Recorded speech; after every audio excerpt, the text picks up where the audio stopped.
While I was in labor with our daughter, my mother-in-law forged my husband's signature on a new will that left me with nothing. They thought they were clever until the hidden camera I'd installed caught everything, including my husband's knowing. Smile as his mother committed fraud. The nursery walls were a soft shade of yellow that caught the late afternoon sunlight, transforming the room into a golden sanctuary. I ran my fingers over the edge of the handcrafted crib that Stan had spent weeks perfecting, each curve sanded to silky smoothness. Before we jump back in, tell us where you're tuning in from, and if this story touches you, make sure you're subscribed, because tomorrow I've saved something extra special for you. 8 months pregnant, I felt like I was living in a dream, the kind where everything finally falls into place after years of struggle. Mona? Stan's voice called from downstairs. Mom and Dad are here. I took one last look at the stuffed animals arranged neatly on the windowsill and smiled. Our daughter would be here in just a few weeks. Our family would be complete. The relationship between Stan and me had always been something of a whirlwind. We'd met 5 years ago at a charity auction where I was coordinating the event, and he was a generous donor. He'd bid an outrageous amount on a weekend getaway package, then immediately asked if I'd join him. I'd laughed, thinking he was joking. He wasn't. 3 months later, we were engaged. 6 months after that, married. Stan came from wealth, old money that stretched back generations, invested in real estate, technology, and art. His family's estate, Oak Ridge Manor, sat on 30 acres of meticulously landscaped grounds overlooking the lake. It was the kind of place that appeared in architectural magazines and historical documentaries. I came from nothing, a scholarship kid with student loans and a work ethic that had earned me respect in my field but little financial security. The disparity in our backgrounds had never bothered Stan, but it had always been a point of contention with his mother, Roberta. There she is, Roberta said as I descended the stairs, her voice carrying that familiar hint of judgment. She was impeccably dressed as always, her silver hair swept into a perfect chignon, her posture rigid with ingrained propriety. Still insisting on navigating stairs in your condition? The doctor says it's perfectly fine, Mother Winters, I replied, forcing a smile. 5 years of marriage, and she still insisted I call her Mother Winters, rather than anything more familiar. Stan's father, Arnie, gave me a warmer greeting, his eyes crinkling at the corners as he hugged me carefully. You're glowing, Mona. Absolutely glowing. Thank you, Arnie. I'd always appreciated his kindness, the way he attempted to bridge the chasm between his wife and me. Stan wrapped his arm around my waist, his hand resting on the curve of my belly. Coffee's ready in the sunroom, and there's that tea you like, Mona. The sunroom had become our informal gathering place, its glass walls offering panoramic views of the gardens and lake beyond. As we settled into the plush seating, I couldn't help but notice the folder Roberta placed deliberately on the coffee table.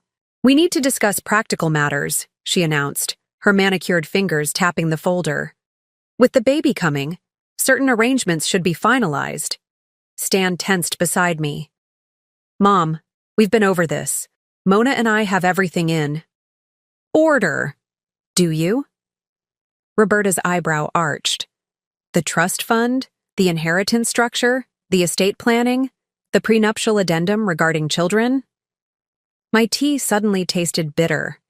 We'd signed a prenup before marriage, something I'd agreed to understanding the magnitude of the Winters family wealth. But Stan had assured me it was fair, protecting what each of us brought into the marriage while sharing everything built, together. Roberta, Arnie warned quietly, now might not be the best time. She ignored him. Stan is the sole heir to the Winters legacy. That comes with responsibilities, traditions, certain protections. What Roberta means, Arnie interjected, trying to soften her words, is that family businesses have unique considerations. But I knew exactly what Roberta meant. Despite 5 years of marriage, my position remained tenuous in her eyes. An outsider. Someone who might take advantage.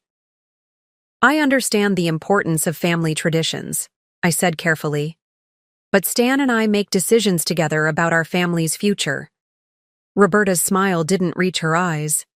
Of course you do, dear. But there are realities you may not fully grasp. The Winters holdings are complex, built over generations. They require experienced management.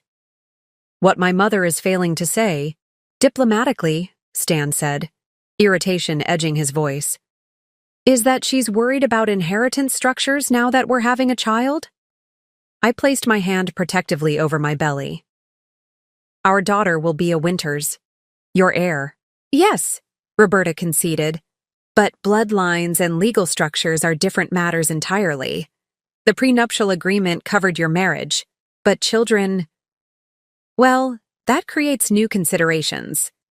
The tension in the room solidified into something palpable, a weight pressing down on my chest, making it difficult to breathe.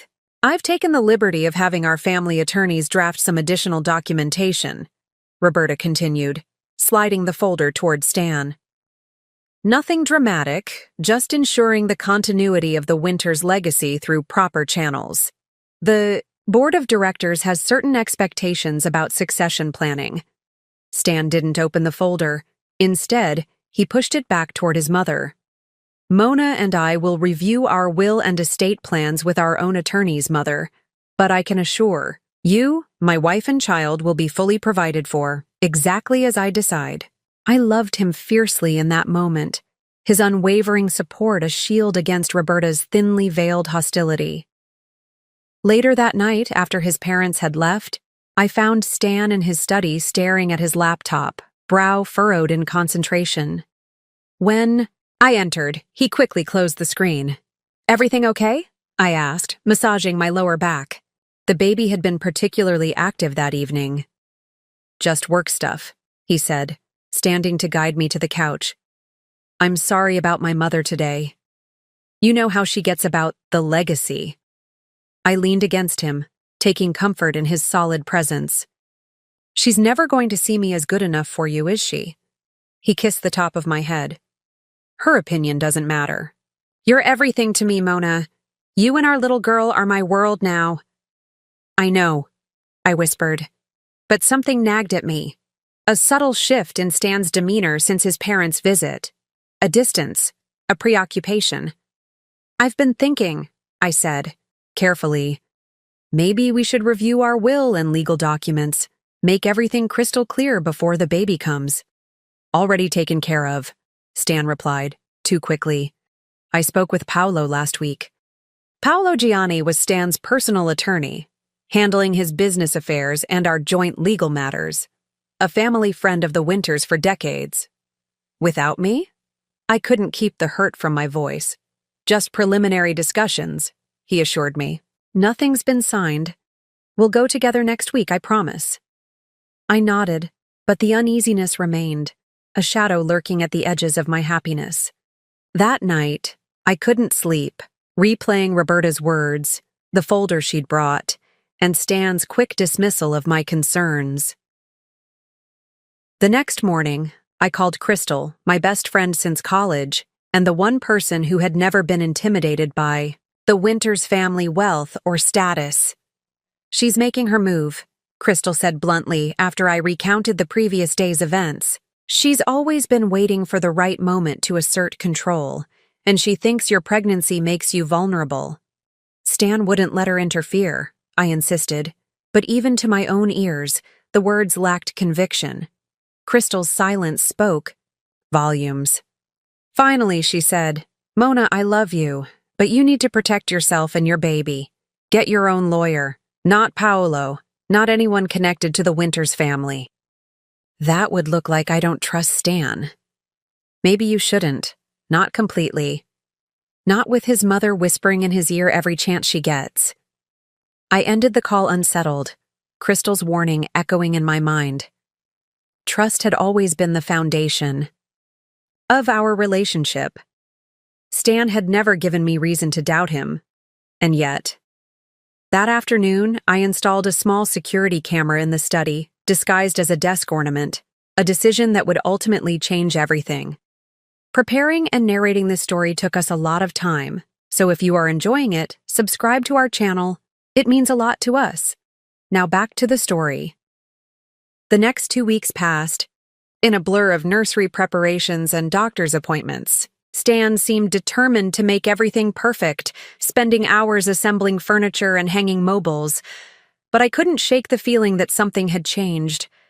I'd catch him on late-night phone calls that ended abruptly when I entered the room. Twice I noticed him with his parents at the estate's guest house through the kitchen window, deep in conversation that halted when I approached. Just finalizing some business before paternity leave, he'd explain, kissing my forehead in that distracted way that was becoming all too familiar. I checked the footage from my hidden camera daily. At first, there was nothing, just Stan working. At his desk, occasional business calls. But 7 days after his parents' visit, I found something concerning. Stan and Paolo were in the study, documents spread across the desk. Roberta is adamant about these changes, Paolo said, his Italian accent more pronounced than usual. She believes they're necessary precautions. Stan ran his hands through his hair. What if Mona finds out?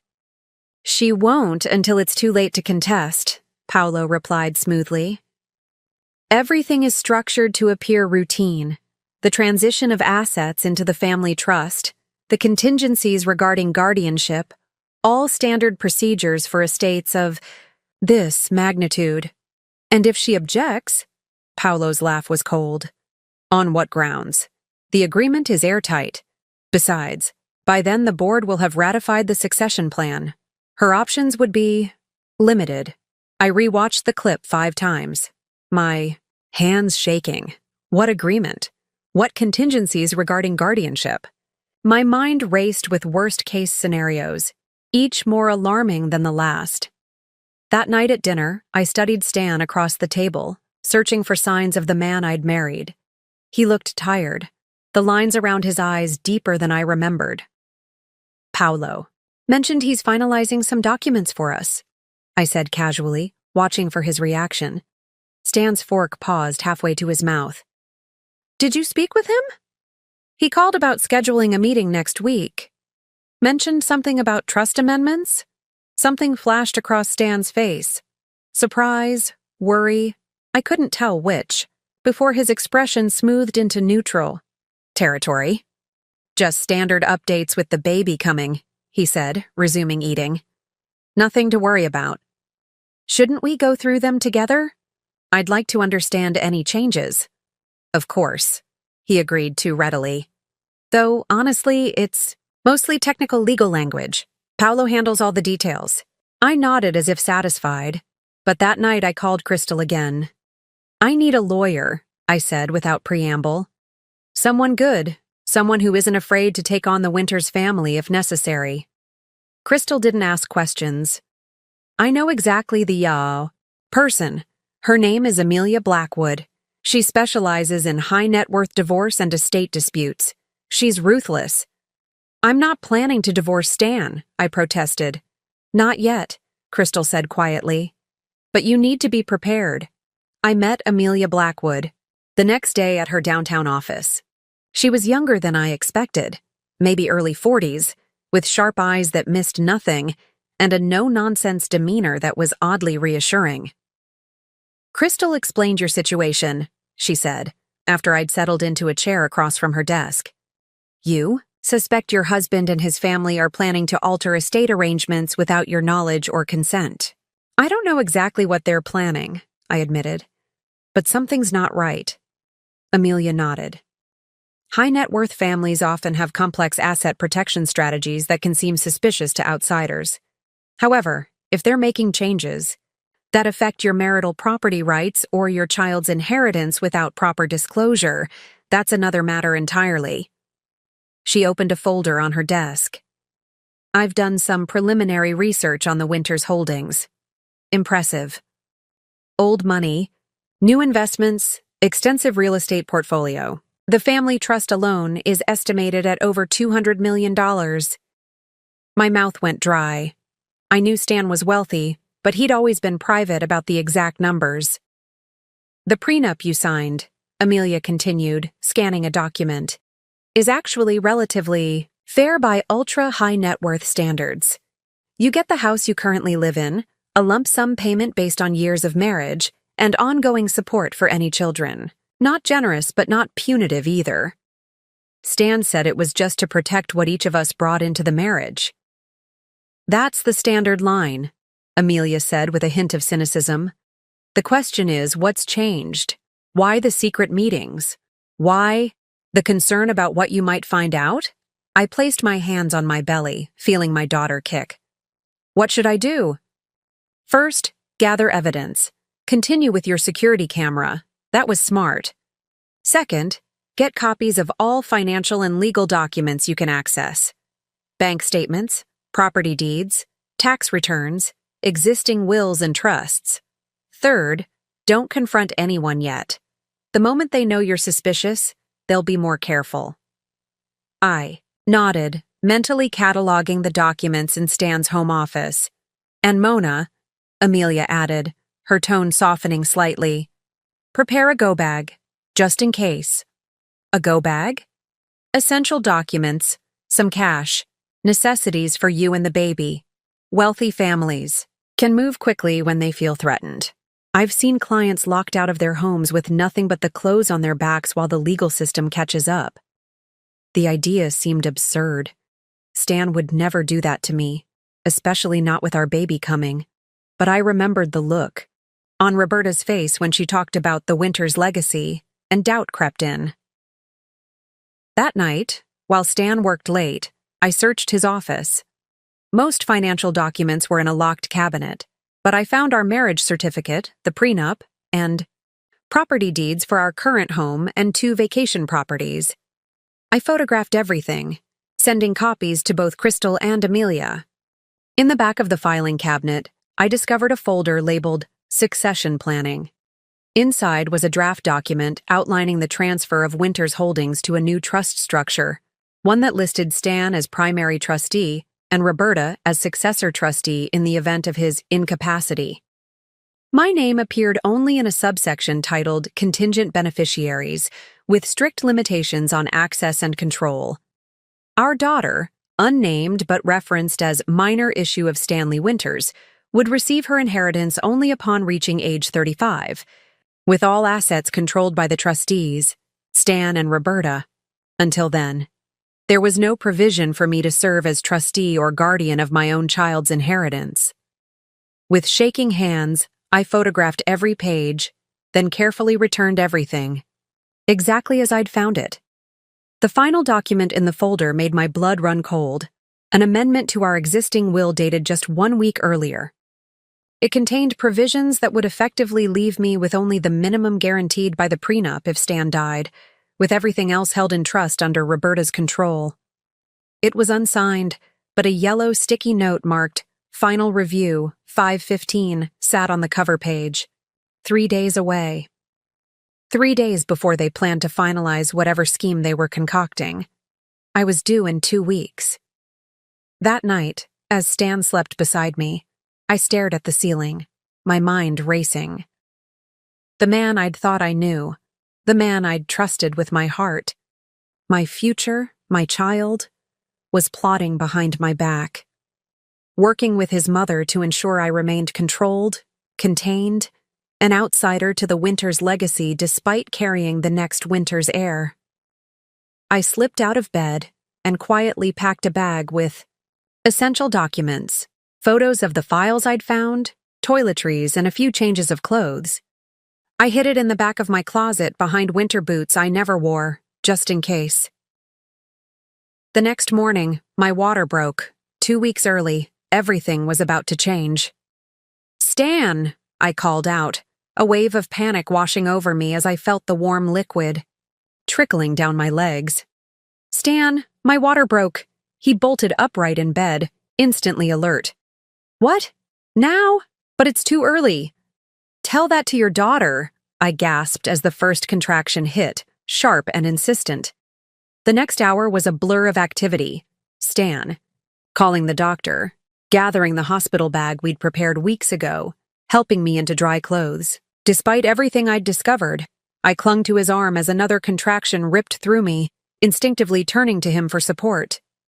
"Everything's going to be fine," he kept saying, his voice steady, but his eyes betraying his anxiety. "Dr. Patel says to come in right away. She'll meet us there." As Stan helped me into the car, his phone rang. "Roberta." He hesitated before answering. "Mom, not now. Mona's in labor," he said tersely. Then, after a pause, "Yes, 2 weeks early. I know what the plan was, but this changes things." "What plan?" I wanted to ask, but another contraction stole my breath, leaving me gasping. "We're heading to St. Luke's now," Stan continued, starting the car. "I'll call you when there's news."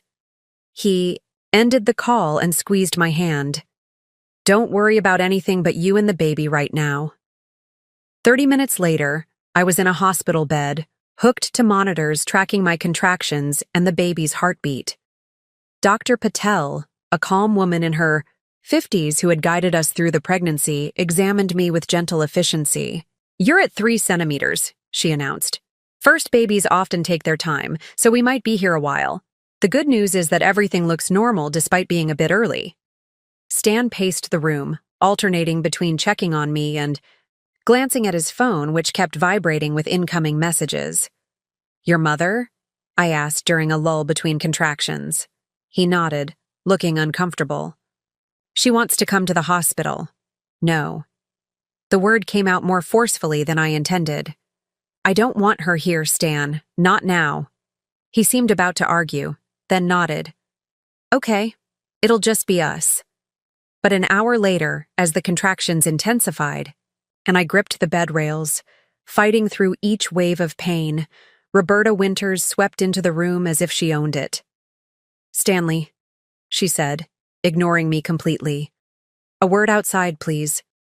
Stan looked torn, his gaze shifting between his mother and me. "Go," I said, too exhausted to fight. "But come right back." They stepped outside, but the door didn't close completely.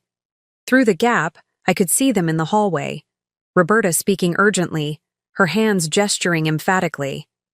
Stan kept shaking his head, running his hands through his hair. His tell, when he was stressed. "This is our chance," I heard Roberta hiss. "Paolo is waiting at the house with the papers. Everything's prepared." "Mom, I can't leave Mona now," Stan protested. "She's in labor. Labor can last hours, days even," Roberta countered. "You heard the doctor. First babies take time. This will take 1 hour maximum. The timing is perfect. She'll never suspect." "I don't know. Stanley," Roberta's voice hardened. "Think of your father, of everything he built. Think of your responsibility to the Winters name. 1 hour. That's all it takes to secure everything." I closed my eyes, pretending to be resting when they re-entered the room. Stan approached the bed, guilt written across his features. "Mona, I need to run a quick errand. Mom will stay with you." My eyes flew open. "What? Now? I'm in labor." "I know, I'm sorry," he said, not quite meeting my gaze. "It's important. A document that needs my signature before the markets open in Tokyo. I'll be back in an hour. I promise." "Stan, please." I reached for his hand, but he was already backing toward the door. "Don't leave me. I'll be right back. Mom will call if anything changes." And then he was gone, leaving me alone with the woman who was plotting to control my child's inheritance and limit my access to what should have been my family, too. Roberta settled into the visitor's chair, her expression unreadable. "He'll be back before you know it." Another contraction seized me, stronger than before. I gripped the bed rails, breathing through the pain as Dr. Patel had taught me, acutely aware of Roberta watching me with clinical detachment. "You know," she said once the contraction passed, "I was in labor for 26 hours with Stanley. The pain was enlightening. It clarifies what's truly important." I said nothing, focusing on my breathing. The Winters family has survived for 6 generations, she continued, studying her manicured nails. Through wars, depressions, market crashes. Do you know how? By manipulating people? I couldn't help but snap. A cold smile touched her lips. By protecting what matters, by making difficult decisions, by putting family above individuals. I am family, I said, and so is my daughter. Blood isn't always enough. Roberta leaned forward. The Winters name carries obligations, responsibilities. Not everyone is equipped to handle them. Before I could respond, my phone buzzed with a text from Crystal. Where are you? With Roberta watching, I quickly typed, hospital. In labor. Stan left with his mother here. Something about papers. Crystal's response was immediate. On my way with Amelia. Don't sign anything. The next contraction hit just as the door opened and a nurse entered to check my progress. While Roberta stepped aside to give the nurse space, I whispered, Can you keep her out for a few minutes? Say you need to do a procedure or something. The nurse, a woman in her 40s with kind eyes, glanced at Roberta and then back at me. Something in my expression must have conveyed my desperation, because she nodded almost imperceptibly.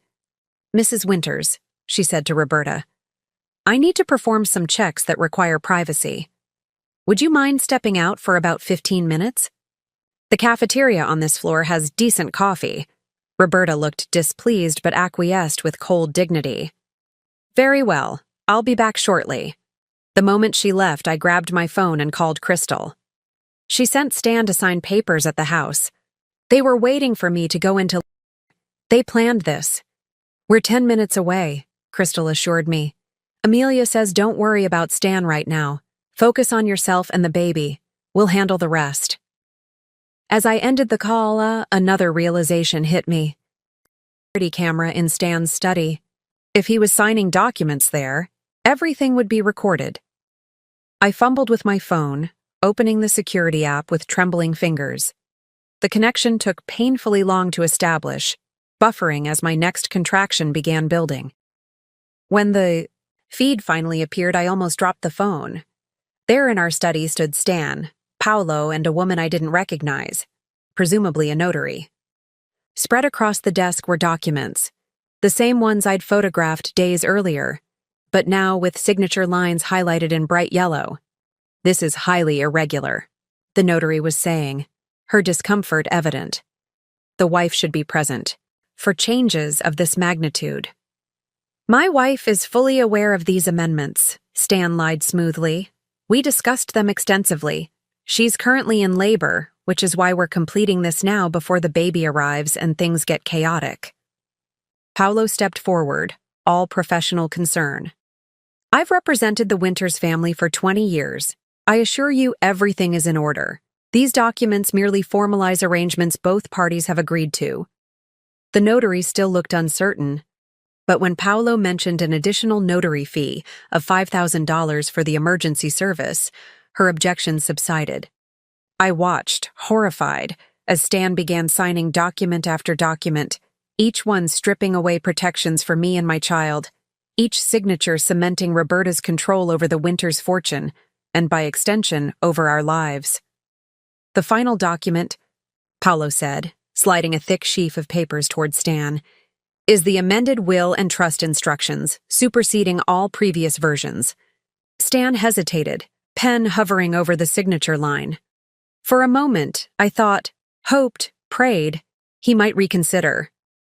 Stanley, Paolo prodded, your mother is waiting for confirmation that this is complete. The mention of Roberta seemed to resolve whatever doubts Stan had. He signed with a flourish, then passed the document to the notary for her stamp and signature. Congratulations, Paolo said, gathering the papers into his briefcase. The Winters' legacy is secure for another generation. Stan checked his watch. I need to get back to the hospital. Mona will be wondering where I am. The cold calculation, in his voice, the ease with which he participated in this betrayal after 5 years of marriage, after promising to love and protect me, It shattered something fundamental inside me. The man I thought I knew, the father of my child, was a stranger. The video feed froze as they began leaving the study, but I'd seen enough. I saved the footage to the cloud, then sent the link to both Crystal and Amelia with shaking hands. When Roberta returned 15 minutes later, I was in the midst of another contraction, this one so intense I could barely breathe through it. She watched impassively from the doorway, and when it passed, she approached with a coldness that sent shivers down my spine. "Stanley just called," she said, satisfaction evident in her voice. "Everything is in order. Now we can focus on the arrival of the newest Winters." The way she said it, not my grandchild, but the newest Winters, confirmed everything. To her, to them, I was merely a vessel, a necessary inconvenience in the continuation of their precious legacy. "Where is he?" I managed between breaths. "On his way back," she said, checking her diamond-encrusted watch. "Should be here any moment." As if on cue, Stan appeared in the doorway, slightly out of breath. "How is she? Has anything changed?" "Her contractions are closer together," Roberta reported clinically. "The nurse has been in to check." Stan approached the bed, attempting to take my hand, but I pulled away. "Mona?" Confusion crossed his face. "What's wrong?" "Don't touch me," I whispered, my voice breaking.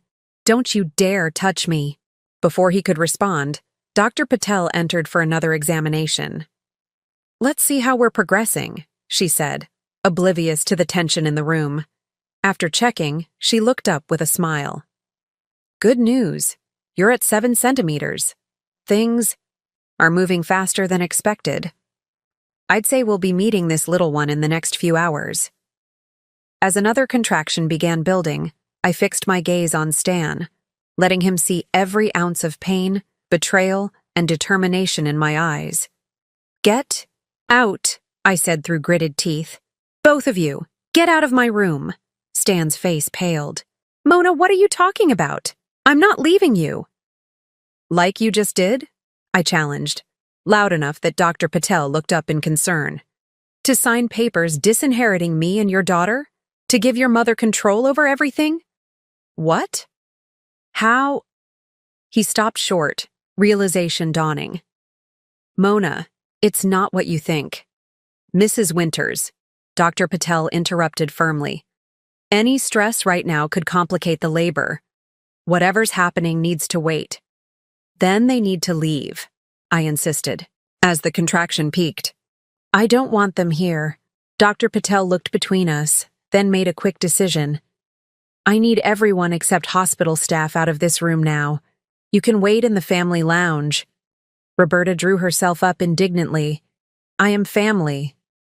"Out," Dr. Patel repeated, her tone brooking no argument. "My patient's well-being comes first." As they were ushered from the room, Stan looked back, his expression a mixture of guilt, confusion, and something that might have been fear. Good. He should be afraid. Because what he didn't know was that Crystal and Amelia were already on their way, and I had everything on video. The door closed behind them, and for the first time since arriving at the hospital, I felt like I could breathe. The next contraction washed over me, powerful and insistent, but now it felt purposeful. My body was doing what it needed to bring my daughter into the world, and I would do whatever it took to protect her from the Winters family legacy of manipulation and control, starting with her father. The hours that followed were a blur of pain, determination, and strange clarity. My body worked to bring my daughter into the world, while my mind grappled with the collapse of everything I'd believed about my marriage. Crystal arrived first, bursting into the delivery room with fierce protectiveness. "I'm her sister," she lied smoothly to the nurse who tried to stop her. The nurse looked skeptical but relented when I confirmed I wanted her there. "Where are they?" Crystal demanded, taking the position at my side that should have been Stan's. "Waiting room," I managed between contractions. "Dr. Patel kicked them out." "Good," Crystal said, gripping my hand. Amelia's in the hallway dealing with hospital administration. Stan's trying to get back in, claiming husband's rights.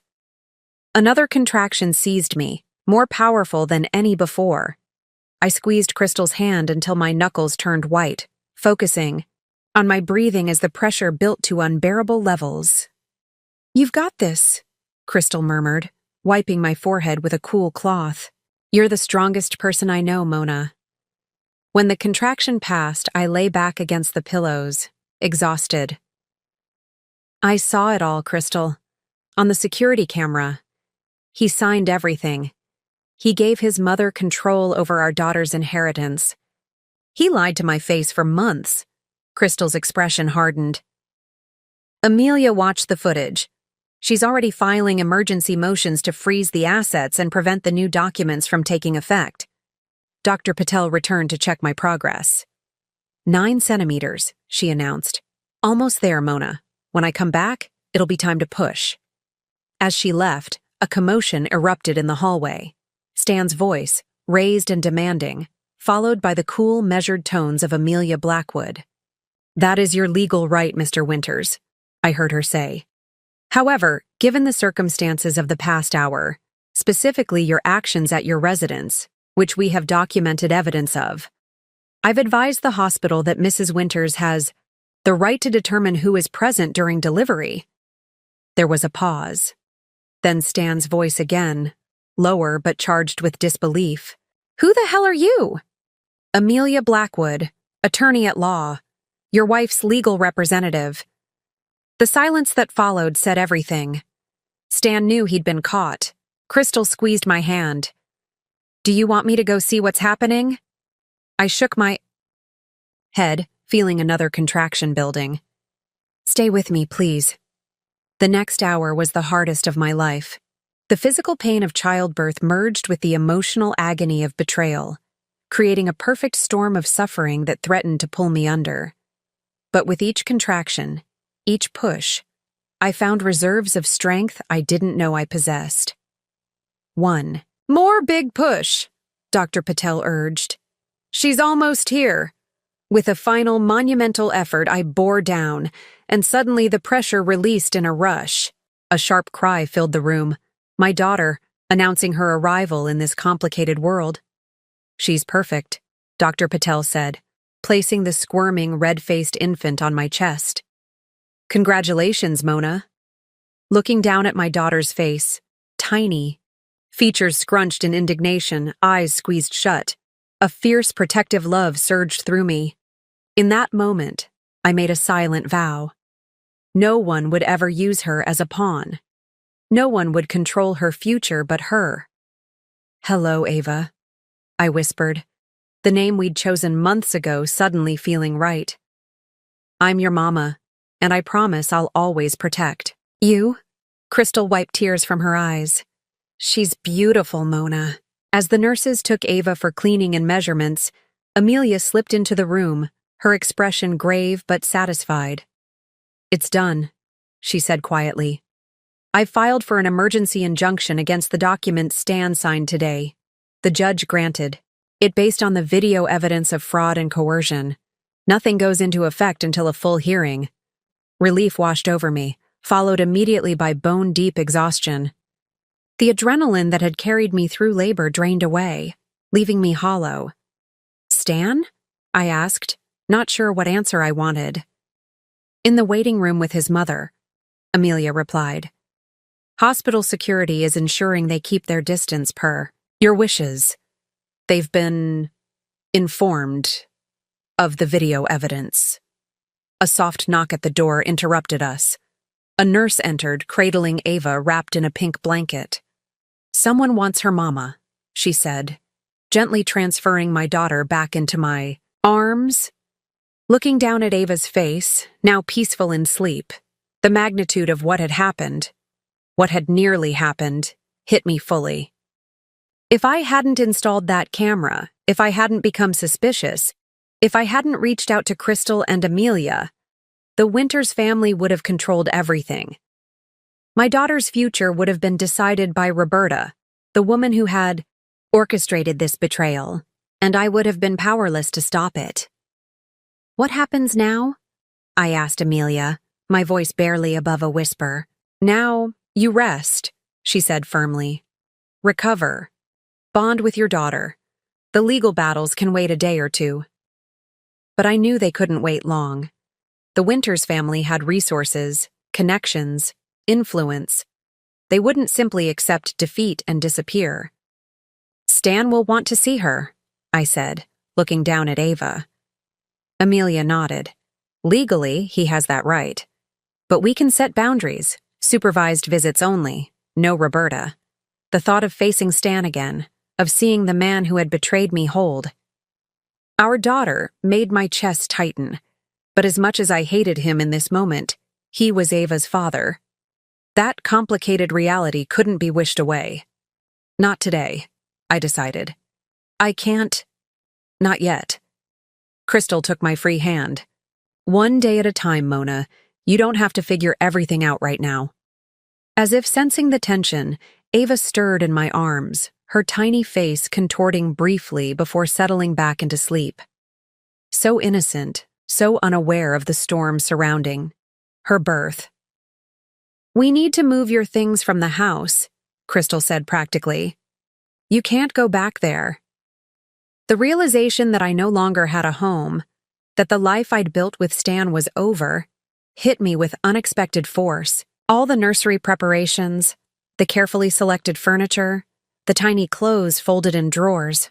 Gone. My go bag, I remembered suddenly. It's in my closet at home. All the evidence, the documents I photographed. I'll get it, Crystal promised. They won't stop me. I looked between Crystal and Amelia, these two women who had rushed to my side when I needed them most, and felt a flicker of hope amidst the devastation. I wasn't alone. I had allies.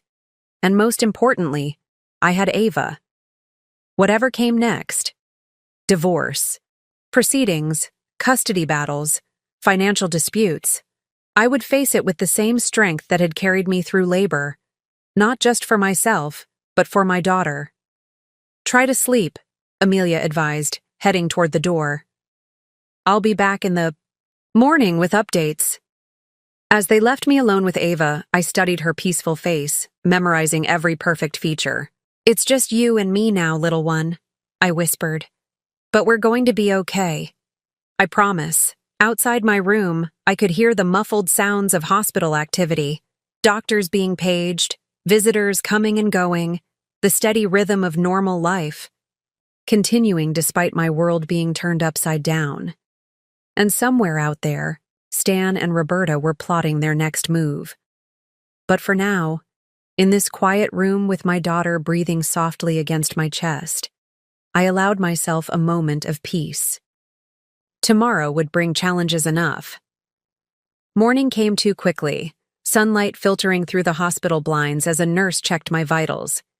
Ava slept in the clear bassinet beside my bed, her tiny chest rising and falling in perfect rhythm. I'd barely slept, alternating between staring at my daughter in wonder and replaying the betrayal in my mind. A soft knock at the door startled me. Crystal entered, carrying my go bag and a cardboard cup of real coffee. A welcome sight after. The hospital's watery substitute. How are you holding up? She asked, setting the coffee on my tray table. Like I've been hit by a truck, I admitted. Physically and emotionally. Crystal nodded, pulling up a chair. I got your things. The housekeeper let me in.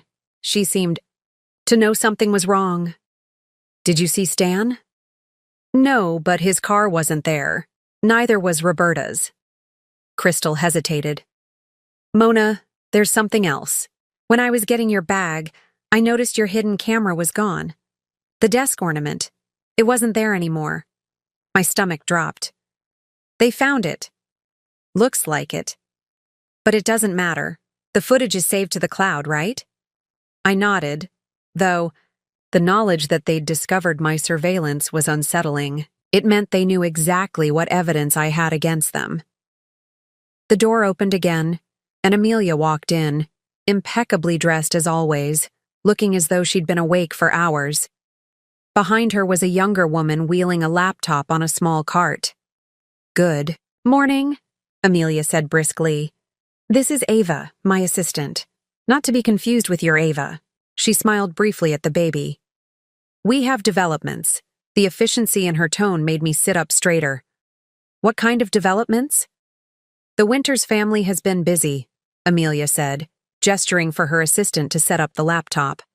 At 6 a.m., Paolo Gianni filed a motion to dismiss our injunction, claiming the video was obtained illegally and constitutes an invasion of privacy. "That's ridiculous," Crystal protested. "It was Mona's house, too." Amelia held up a hand. "We expected this. It's a standard tactic to buy time while they regroup." She turned to me. "There's something else. Stan has requested an emergency hearing regarding visitation rights." "Already?" The thought of Stan seeing Ava, holding her, made my chest tighten, painfully.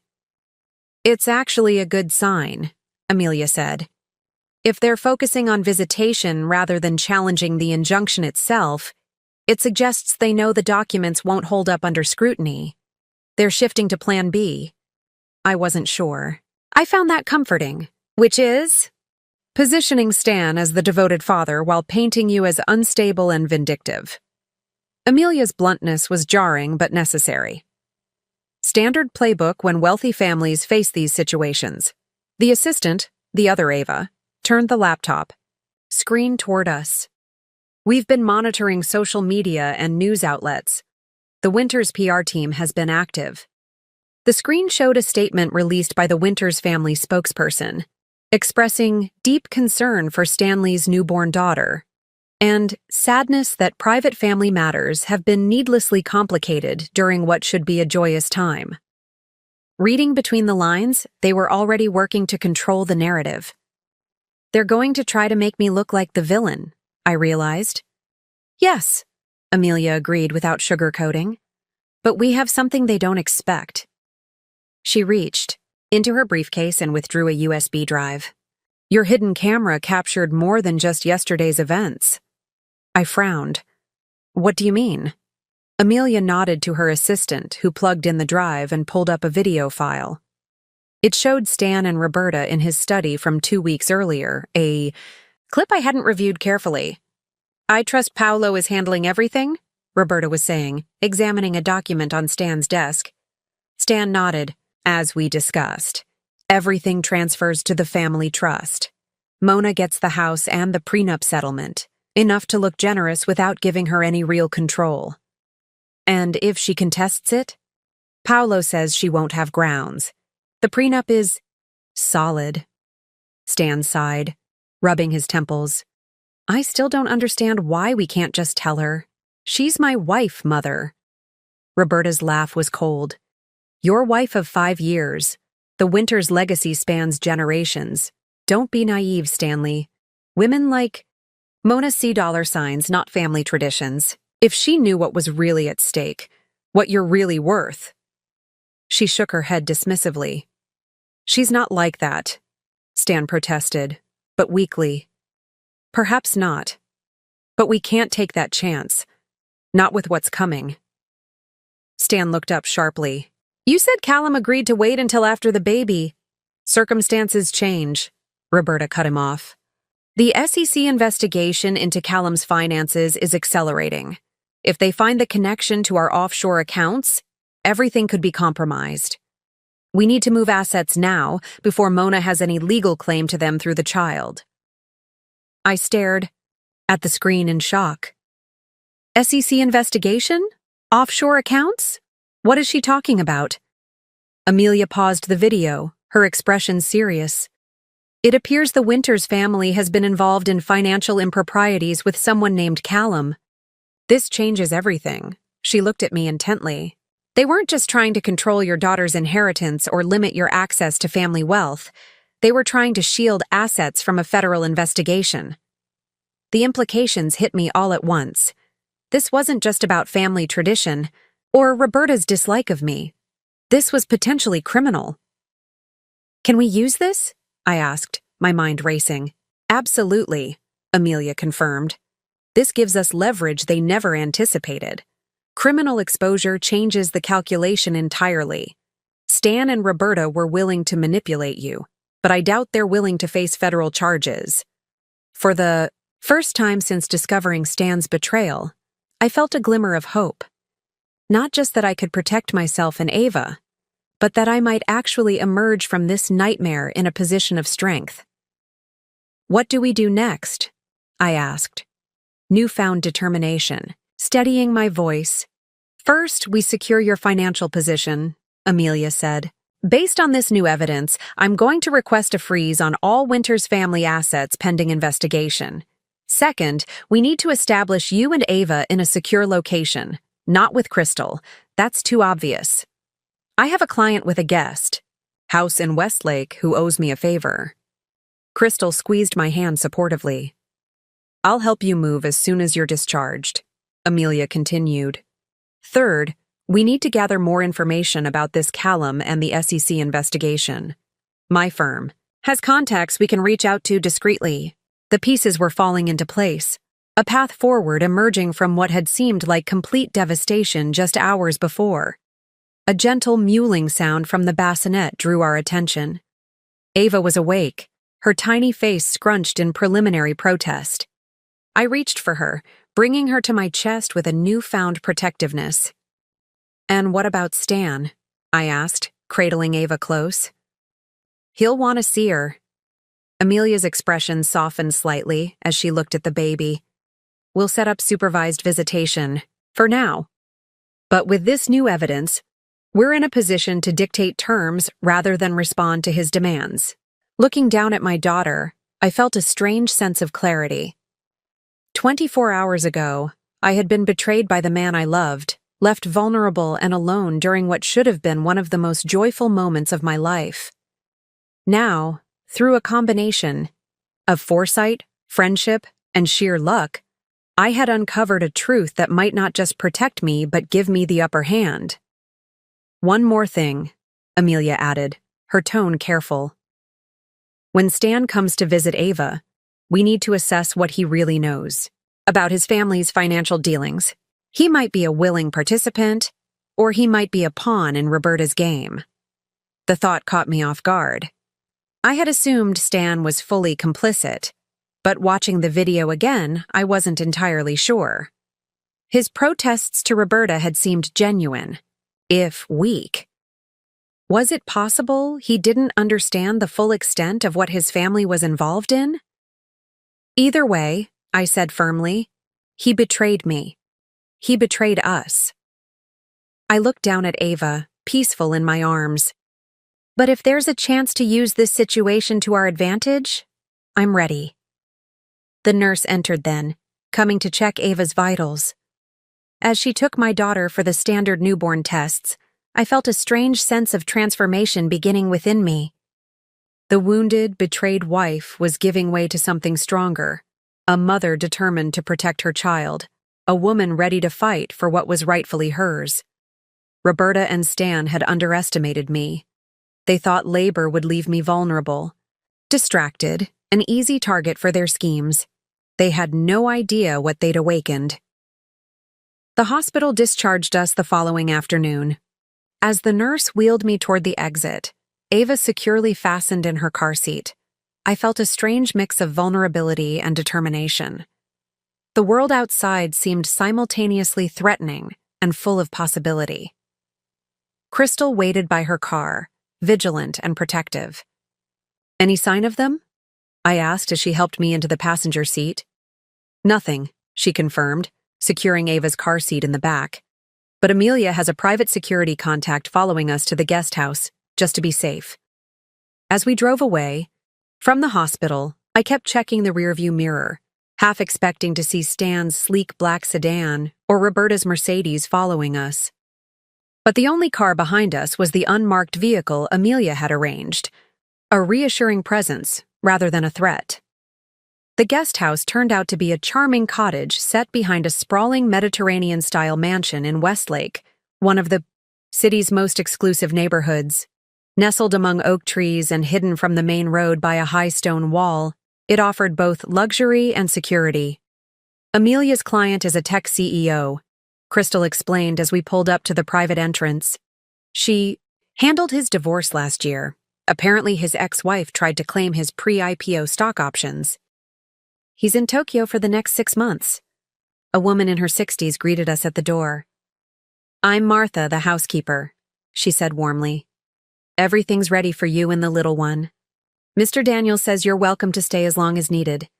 The interior was tastefully furnished, modern but comfortable, with a fully equipped kitchen, spacious living area, and 2 bedrooms. The smaller one had been hastily converted into a nursery, with a portable crib and changing table already set up. Amelia's assistant arranged it all this morning, Crystal explained, setting down my bags. And I picked up some newborn essentials since all your baby things are still at the house.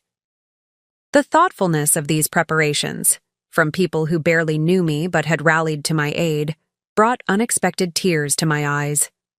After days of betrayal and uncertainty, this show of support was overwhelming. Martha showed us around, explaining the security system and pointing out that the main house staff were aware of our presence but instructed to maintain complete discretion. There's a panic button by each bed, she added matter-of-factly. It alerts private security directly. Mr. Daniels is very serious about his privacy, and yours. Once Martha left, Crystal helped me settle in, unpacking the essentials while I fed Ava. The peaceful domestic routine felt surreal against the backdrop of legal battles and hidden cameras. Have you checked your phone? Crystal asked, arranging diapers and wipes on the changing table. I shook my head. I'd kept it turned off since leaving the hospital, not ready to face whatever messages Stan might have sent. You might want to. Amelia texted me that she's arranged a conference call with some people who can help. She wants you to join if you're up for it. Reluctantly, I powered on my phone. Immediately, notifications flooded the screen. 17 missed calls from Stan, 8 voicemails, dozens of text messages ranging from apologetic to demanding. I ignored them all, focusing instead on Amelia's message. Conference call at 5 p.m. with SEC contact and financial forensic expert. Secure line. Important developments. I glanced at the clock. Just over an hour from now. I need to take this call, I said, gently burping Ava against my shoulder. Can you? I'll watch her, Crystal assured me. You need to focus on the legal stuff. That's how we win this. Precisely 5 p.m., my phone rang with a call from Amelia. When I answered, she immediately explained that I was on a secure conference line with several people. Mona, I have Darius Chen from the Financial Crimes Division of my firm, and Caroline Walsh, a former SEC investigator who now consults privately. They've been reviewing the footage and documents you provided. Mrs. Winters, a man's voice, presumably, Darius, spoke up. What you've uncovered appears to be evidence of significant financial impropriety. The reference to Callum is particularly interesting to us. Why's that? I asked, settling into the living room sofa.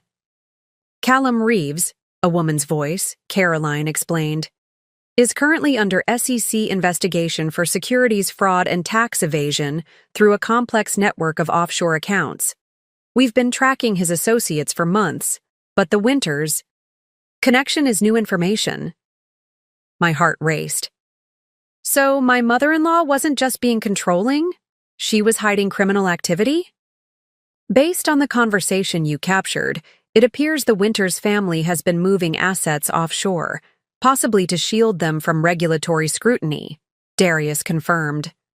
The timing of these new documents, rushed through while you were in labor, suggests they were attempting to insulate these assets from any claim you might have as the mother of a Winters heir. What does this mean for my situation? I asked, trying to process the implications. It gives us significant leverage, Amelia interjected. The Winters family values their reputation and freedom more than anything. The threat of being implicated in Callum Reeves's criminal investigation would be devastating to them. Caroline added, I still have contacts at the SEC. This information would be extremely valuable to their ongoing investigation. If you're willing to share what you've discovered, it could help build a case and potentially provide you with whistleblower protections. The magnitude of what I'd stumbled upon was dizzying. What had begun as a mother-in-law's scheme to control her family's wealth had revealed something far darker, potentially criminal financial dealings that could bring down not just Roberta, but the entire Winters empire. "I need to think about this," I said carefully. "I want to protect myself and my daughter, but I never intended to destroy Stan's family." "Of course," Amelia assured me. "But it's important you understand the value of what you possess. This gives us options, and in negotiations, options are power." After the call ended, I sat in silence, watching the afternoon sunlight filter through the trees outside. Crystal emerged from the bedroom, gently closing the door behind her. "Ava's asleep," she whispered, joining me on the sofa. "What happened?" I explained everything. The SEC investigation, Callum Reeves, the offshore accounts, the potential whistleblower status. "This is huge, Mona," Crystal said, her eyes wide. "The Winters family could face serious consequences." "That's what scares me," I admitted. "I wanted justice for what they did to me, protection for Ava's future. I didn't set out to send anyone to prison." "They made their choices," Crystal reminded me gently. "You didn't create this situation. You just uncovered it." Before I could respond, my phone buzzed with a text from Amelia. "Stan requesting to see Ava tomorrow. Supervised visit only. Your decision." I stared at the message, conflicted. Despite everything, Stan was Ava's father. Denying him access to his newborn daughter felt wrong, even after his betrayal. But could I face him knowing what I now knew? "What are you going to do?" Crystal asked, reading the message over my shoulder. I took a deep breath, my protective instincts warring with my sense of what was right. "I'm going to let him see her, but only here, with security present." Crystal nodded supportively. "I think that's the right call. And it gives you a chance to gauge how much he really knows about the financial stuff." As I typed my response to Amelia, I felt a strange sense of calm settling over me. The days ahead would be challenging, filled with legal maneuvers and difficult conversations, but for the first time since discovering Stan's betrayal, I felt like I had solid ground beneath my feet. I wasn't just a victim of the Winters family's manipulation anymore. I had information, support, and options. Most importantly, I had people fighting alongside me, Crystal's unwavering friendship, Amelia's strategic brilliance, even strangers like Darius and Caroline lending their expertise to my cause. Tomorrow I would face Stan for the first time since Ava's birth.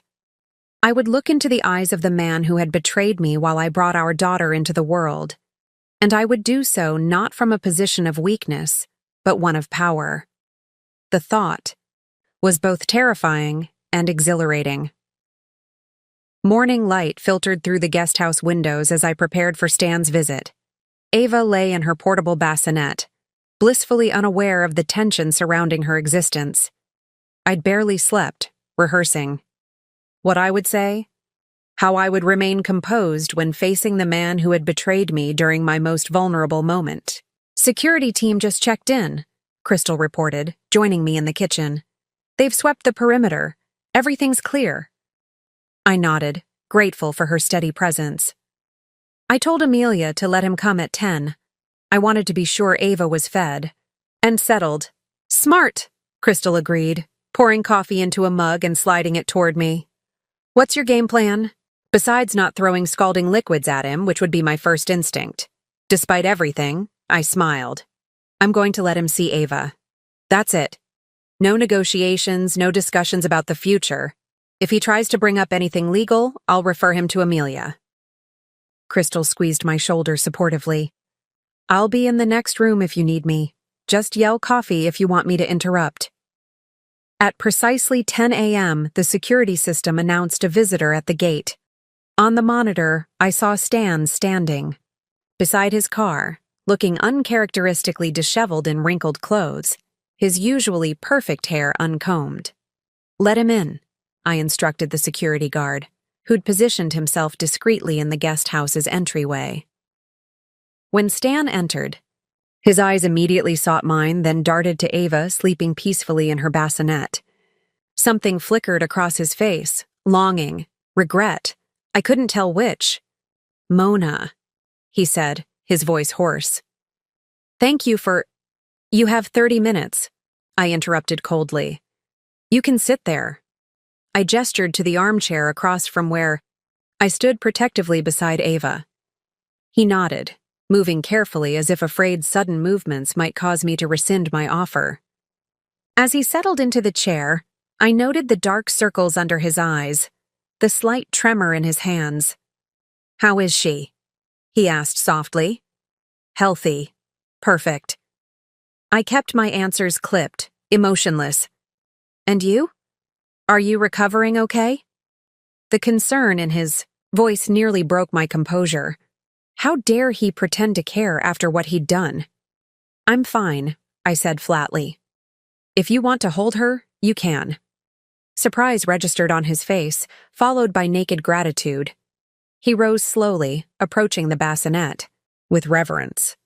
I fought the urge to step between them, reminding myself that despite everything, he was her father. With practiced gentleness, we'd taken parenting classes together, a lifetime ago. Stan lifted Ava into his arms. Her eyes fluttered open briefly, before closing again, trusting and unaware. "She's so beautiful," he whispered, his voice cracking. "She looks like you." I said nothing, watching him cradle our daughter, searching his face for signs of the deceit I now knew him capable of. How could this man, who looked at Ava with such genuine love, have plotted against her mother while she was bringing her into the world? "Mona, I know you're angry." "Don't," I cut him off sharply. "This visit is for you to see Ava. That's all." He nodded, returning his attention to the baby. For several minutes, we remained in tense silence, the only sounds Ava's soft breathing and the distant chirping of birds outside. Finally, Stan spoke again, his voice low. "I never wanted any of this to happen." "Which part?" I couldn't help asking. "The part where you lied to me for months? Or the part where you snuck off to sign documents disinheriting me while I was in labor?" He winced. "It wasn't like that." "Have it on video, Stan. Every word. Every signature." His shoulders slumped. "I know. Your lawyer shared the footage with Paolo.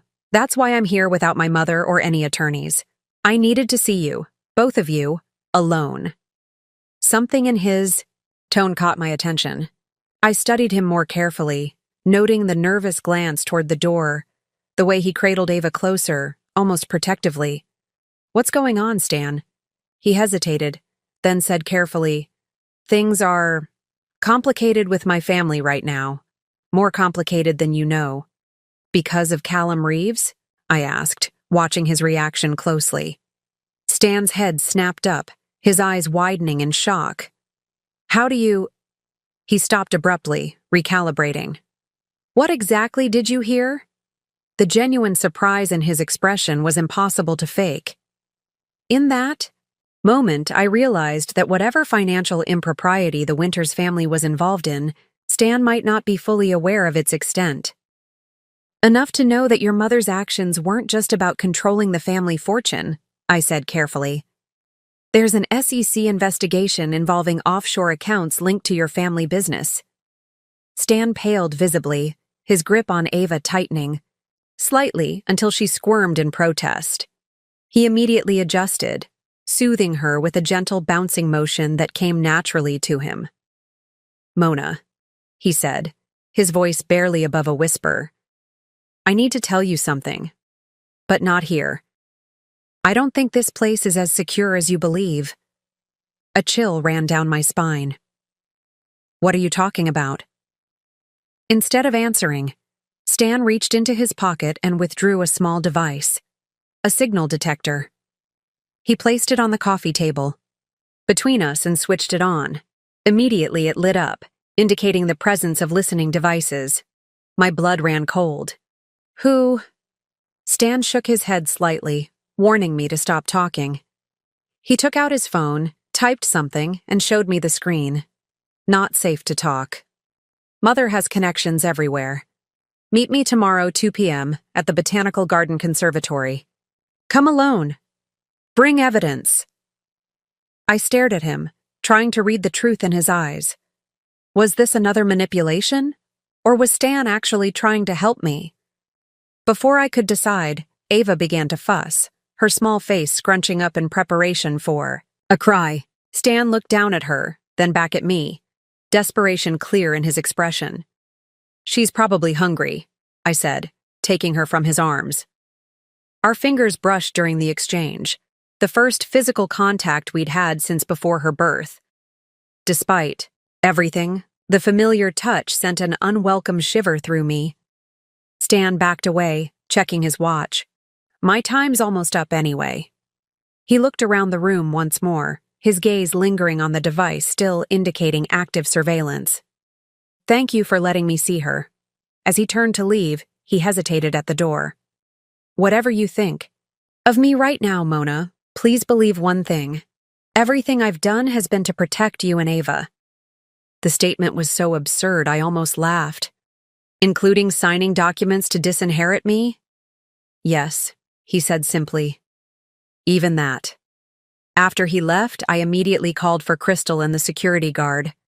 We need to sweep this place for bugs, I said, urgently, showing them the signal detector Stan had left behind. And I need to speak with Amelia immediately. There's been a new development. Within an hour, the security team had located 3 sophisticated listening devices, 1 in the living room, 1 in my bedroom, and 1 in the nursery. Military grade, the security expert informed us grimly. Not something you'd pick up at a spy shop? Whoever placed these has serious resources. Could it be the Winters family? Crystal asked. The security expert shrugged. Could be.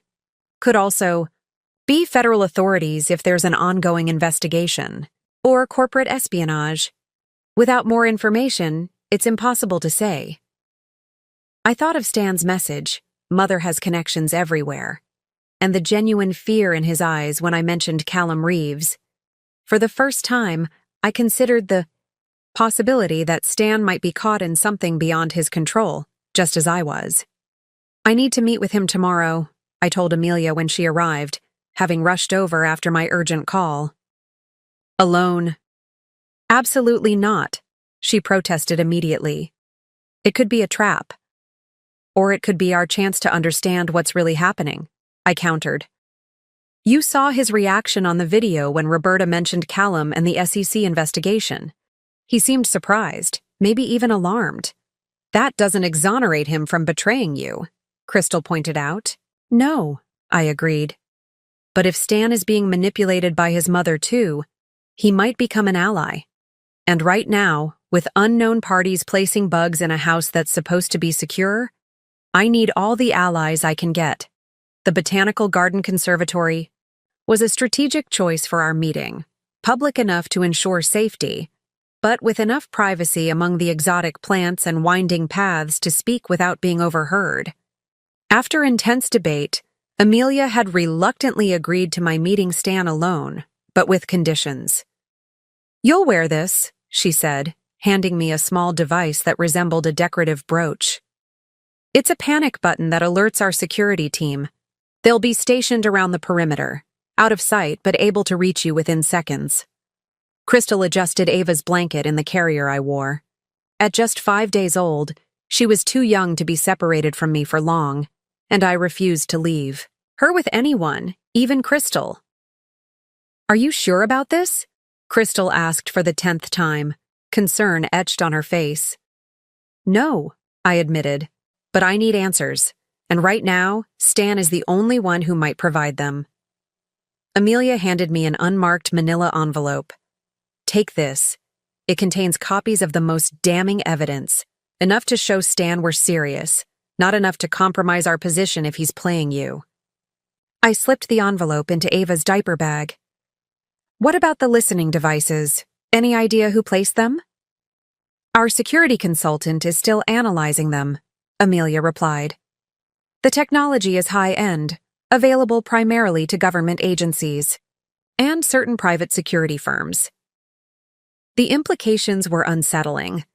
Either the Winters family had connections to such resources, or we were dealing with something even bigger than we'd initially thought. Remember, Amelia cautioned as I prepared to leave, don't make any agreements, don't sign anything, and don't reveal everything we know. If Stan truly wants to help, he needs to prove it first. At the conservatory, I arrived 15 minutes early, securing a secluded bench in the tropical plant section, where the humid air and dense foliage created a natural sound barrier. Ava slept peacefully against my chest, untroubled by the gravity of our situation. Stan appeared precisely at 2 p.m., scanning the area carefully before approaching. He looked worse than yesterday. His normally immaculate appearance further deteriorated, dark circles more pronounced beneath his eyes. "Thank you for coming," he said, sitting beside me but maintaining a respectful distance. His gaze fell to Ava, softening momentarily before returning to my face with renewed intensity. "Did you bring what I asked for?" "Some of it," I replied cautiously. "But first, I need answers, Stan. Real ones." He nodded, seeming to expect this. "I don't know where to begin. How about with why you betrayed me while I was giving birth to our daughter?" The words came out sharper than intended, my composure already slipping. Stan winced. "I know how it looks, Mona, but I was trying to protect you both." "By disinheriting me? By giving your mother control over our daughter's future?" I kept my voice low despite my anger, conscious of Ava sleeping against me. "Those documents were never meant to be executed," Stan said, running a hand through his disheveled hair. "They were decoys." I stared at him incredulously. "Decoys? My mother is not who you think she is. Not who I thought she was either, until recently." He lowered his voice further. "The Winters family business has been involved in some questionable financial arrangements for decades. My father started it, partnering with Callum Reeves to move assets offshore, avoiding taxation as regulatory oversight." "And you had no idea?" I asked skeptically. "I knew some of it," he admitted. "The basic structure was presented to me as standard practice for families of our wealth. Tax efficiency, they called it. But about 6 months ago, when you got pregnant, I started asking more questions, wanting to understand exactly what I'd be passing down to our child." Stan glanced around before continuing. "What I discovered alarmed me. The tax efficiency strategies were actually elaborate money laundering operations. Callum was using our legitimate businesses to clean funds from less reputable sources. When I confronted my mother, she dismissed my concerns, insisted it was all perfectly legal with the right interpretations. But you didn't believe her, I supplied, starting to see where this was heading. I couldn't. The numbers didn't add up. For the first time, I glimpsed the financial acumen that had made Stan a respected businessman in his own right. So I hired an independent forensic accountant to review everything off the books. What he found, Stan shook his head grimly. My mother has been siphoning funds from the family business for years, funneling them through Callum's network into private accounts only she controls. I processed this information, trying to reconcile it with what I already knew. That still doesn't explain why you signed those documents while I was in labor. Because my mother was getting suspicious of my questions. The accountant warned me that assets were being moved at an accelerated rate. She knew something was coming. I needed to make her believe I was still loyal, still playing by her rules. Stan looked at me imploringly. The documents I signed. That day? They're legally meaningless. Paolo may be my mother's attorney, but he's been my mentor since law school. He drafted them with deliberate flaws that would render them unenforceable. The revelation hit me like a physical blow. "So you're saying this was all... what? An elaborate performance to fool your mother?" "Not all of it," Stan admitted, shame crossing his features. I should have told you everything from the beginning. I should have trusted you. But my mother has eyes and ears everywhere, as you discovered with those bugs. I was afraid that if you showed any sign of awareness, she might. He trailed off, unable to finish the thought. Might what, Stan? I pressed. My father didn't die of natural causes, Mona. His voice dropped to barely a whisper. His heart attack came right after he threatened to expose Callum's operation to the authorities. Ava stirred against my chest, sensing my sudden tension. I gently soothed her, trying to process the bombshell Stan had just dropped. Are you saying your mother— I couldn't even complete the question. I can't prove it, Stan said. But the timing and certain conversations I've overheard, I believe she was involved. And when I found out you were pregnant, when I realized our child would be another heir with potential claims to the Winters fortune. His eyes, when they met mine, held genuine fear. I couldn't risk her seeing you as a threat, too. So you played along, I said, the pieces finally falling into place. Pretended to be the dutiful son while secretly gathering evidence. He nodded. And then you went into labor 2 weeks early, accelerating everything. I had to make a split-second decision, continue the charade or reveal everything and potentially put you both at risk. I chose what I thought would keep you safest. And the hidden camera? Did you know about that? Stan actually smiled slightly. Not until after the fact. It was unexpected, but it might have saved us all. I studied him, searching for signs of deception but finding only exhaustion and relief at finally sharing the truth. What's in the envelope? He asked, nodding toward the diaper bag. I retrieved it, hesitating only briefly before handing it over. Evidence of what we know. Some of it anyway. Stan examined the contents quickly, his expression growing grimmer with each page. This is even worse than I thought. The SEC isn't just investigating Callum. They're already connecting dots to Winters Holdings. So what now? I asked.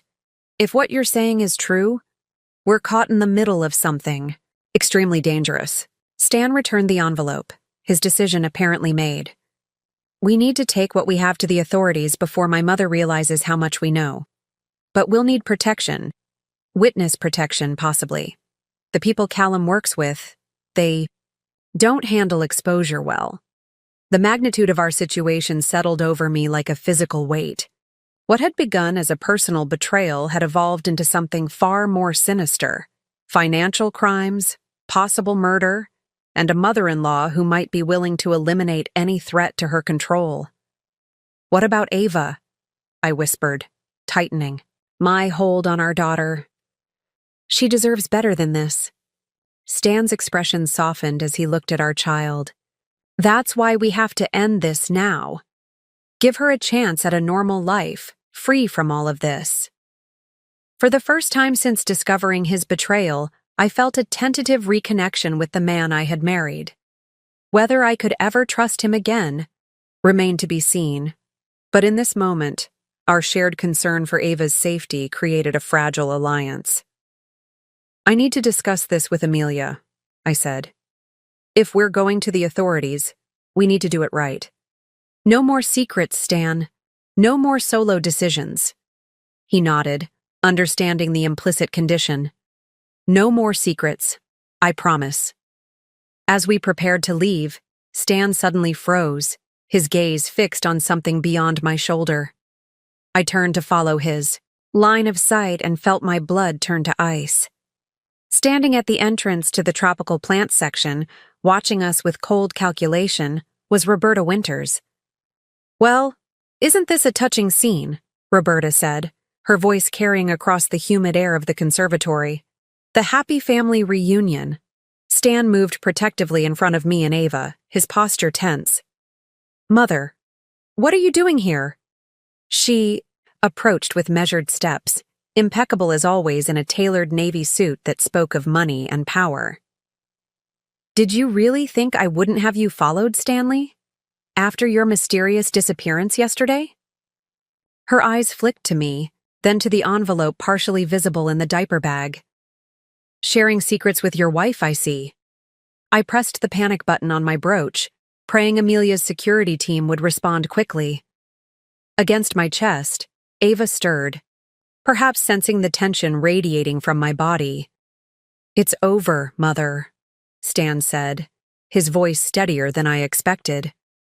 "We know everything, about Callum, about the money laundering, about Dad." Something dangerous flashed in Roberta's eyes. "You know nothing. You're playing with forces you can't possibly understand." "We have evidence," I said, finding my voice despite the fear constricting my throat. "All of it backed up in multiple locations. If anything happens to us, it goes directly to the authorities." Roberta's laugh was cold, dismissive. "Evidence? Of what exactly? Sophisticated tax planning? Standard business practices for families of our stature? You have nothing that can't be explained away by high-priced attorneys? Including Dad's suspicious death?" Stan challenged. For the first time, Roberta's composure slipped, just barely. A tightening around her eyes, a slight twitch at the corner of her mouth. "Your father died of a heart attack. The medical examiner confirmed it." "The medical examiner who sits on the board of Winters Memorial Hospital? Who owes his position to your generous donations?" Stan shook his head. "I accessed Dad's medical records, Mother. He had no history of heart disease. His last physical showed a strong, healthy heart." Roberta's gaze hardened. "You've always been naive, Stanley, just like your father. Believing. The world operates on honor and fairness." She took another step toward us. "The Winters legacy was built by people willing to do what others wouldn't. Your great-grandfather didn't amass his fortune by playing by the rules, and neither did any Winters since." "That doesn't justify criminal activity," I interjected. "Or murder." "Such dramatic accusations," Roberta said with exaggerated patience. "I came here to offer a solution, not to engage in melodrama. There's still a way to salvage this situation, for all of us." "What kind of solution?" Stan asked warily. "A simple one. You both sign revised agreements transferring your interests in Winters Holdings to a new trust. In exchange, you receive a very generous settlement, enough to live comfortably anywhere in the world. Perhaps somewhere tropical, far from the complexities of high finance." Her smile didn't reach her eyes. "You and your little family can disappear, start fresh." The offer was presented reasonably, even generously, but the underlying threat was unmistakable. Take the money and run or face the consequences. "And if we refuse?" I asked, already knowing the answer. "Then things become unnecessarily complicated." Roberta's gaze dropped meaningfully to Ava. "Accidents happen every day, especially to those who find themselves on the wrong side of powerful interests." My blood ran cold at the thinly veiled threat to our daughter. I clutched Ava tighter, fighting the urge to run. Stan's reaction was more direct. "Did you just threaten my child?" His voice had dropped to a dangerous whisper. "Your own granddaughter?" "I'm being practical, Stanley. Something you've never excelled at." Roberta reached into her purse, extracting a folded document. "The papers are already prepared. Sign them now, and by tomorrow, $10 million will be in a new account under your names. A small price to ensure family peace." Before Stan could respond, movement at the conservatory entrance caught my eye. Amelia appeared, flanked by two men in plain clothes who I recognized as part of her security team. The cavalry had arrived, but unexpectedly, another figure entered behind them. A distinguished older man in a suit who radiated authority. "Mrs. Winters," the man called out, his voice echoing in the enclosed space. "I'm Special Agent Marcus Donovan, FBI. I'd like you to step away from your son and daughter-in-law." Roberta froze, her hand still extended with the document. "What is the meaning of this?" "Roberta Winters, we have a warrant for your arrest in connection with financial crimes, including money laundering, tax evasion, and conspiracy to commit fraud. Agent Donovan continued forward, 2 more agents appearing behind him. "We'd like you to come with us voluntarily." For a moment, nobody moved. Then Roberta's face transformed from shock to calculation to a glacial calm that was somehow more frightening than anger. "This is absurd," she said smoothly. "Clearly some misunderstanding. My attorneys will sort this out immediately." "Your attorneys may have their hands full," Agent Donovan replied. "Paolo Gianni was taken into custody an hour ago." This news seemed to shake Roberta more than her own arrest. "Impossible. Paolo would never—" "Mr. Gianni has been quite cooperative," Donovan interrupted. "Especially after we presented him with evidence of his role in falsifying documents and facilitating illegal transfers." I glanced at Stan, whose expression showed equal parts relief and devastation.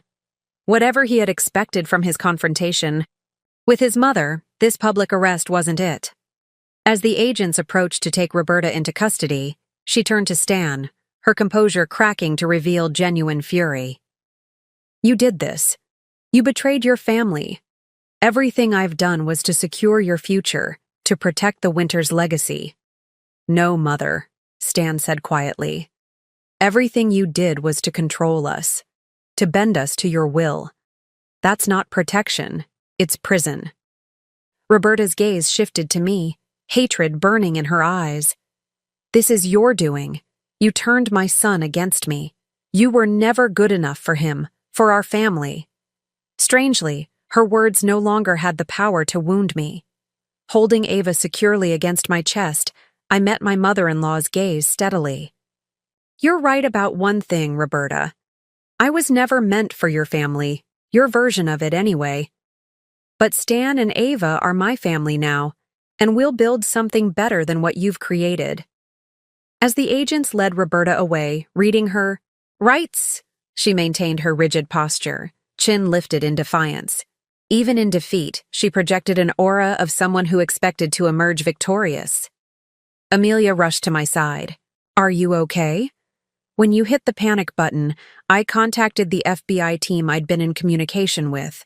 They were already surveilling the area." "You knew the FBI was involved?" I asked, surprised. "Not until this morning," Amelia admitted. "After our discovery of the listening devices, I reached out to some contacts. Turns out the SEC investigation had already evolved into an FBI case. When I mentioned the Winters family connection, things accelerated quickly." Stan stood slightly apart, watching his mother being escorted to a waiting vehicle. His expression was unreadable, a complex mixture of relief, grief, and uncertainty. Agent Donovan approached us. "Mrs. Winters, Mr. Winters, we'll need official statements from both of you. The evidence you've gathered will be extremely valuable to our case." "Of course," I agreed. "But I'd like some time with my husband first. And our daughter needs to be somewhere more comfortable." The agent nodded understandingly. "We can meet at our field office tomorrow. In the meantime, we'll have agents stationed at your location for protection. There are still associates of Callum Reeves who remain at large." As the law enforcement contingent dispersed, Stan finally turned to me, his eyes haunted. "I never thought it would end like this. I knew what she was doing was wrong. But seeing her arrested, taken away like a common criminal—" "She made her choices, Stan," I said gently, "just like you made yours." "And I made the wrong one," he admitted, his voice breaking. "I should have trusted you from the beginning. Instead, I played along with her schemes, thinking I could protect you by keeping you in the dark. I nearly lost everything that matters." Ava chose that moment to wake fully, her small cries demanding attention. Stan watched as I adjusted her, his expression softening. "What happens now?" he asked quietly. "With us, I mean. After everything I've done, I wouldn't blame you if you never wanted to see me again." The question hung between us, weighted with our complicated history and uncertain future. The betrayal was real, the trust broken. And yet, seeing him stand up to his mother, Understanding the impossible position he had been in? I don't know, I answered honestly. We have a long road ahead. Statements to the FBI? Probably testimonies at trials. Figuring out what remains of the Winters' assets after the government investigations. I looked down at our daughter, then back at Stan. But Ava deserves to have both her parents in her life if possible. We can start there and see where it leads. It wasn't forgiveness, not yet. But it was an acknowledgement that our story wasn't finished, that there might be a path forward, however difficult. As we left the conservatory together, I realized this was the first decisive step in reclaiming our lives from Roberta's machinations. Whatever came next, we would face it on our own terms, not hers. The following days unfolded in a whirlwind of FBI interviews, legal consultations, and endless decisions about our future. Stan and I settled into an uneasy partnership, united by our concern for Ava, but separated by the lingering shadow of betrayal.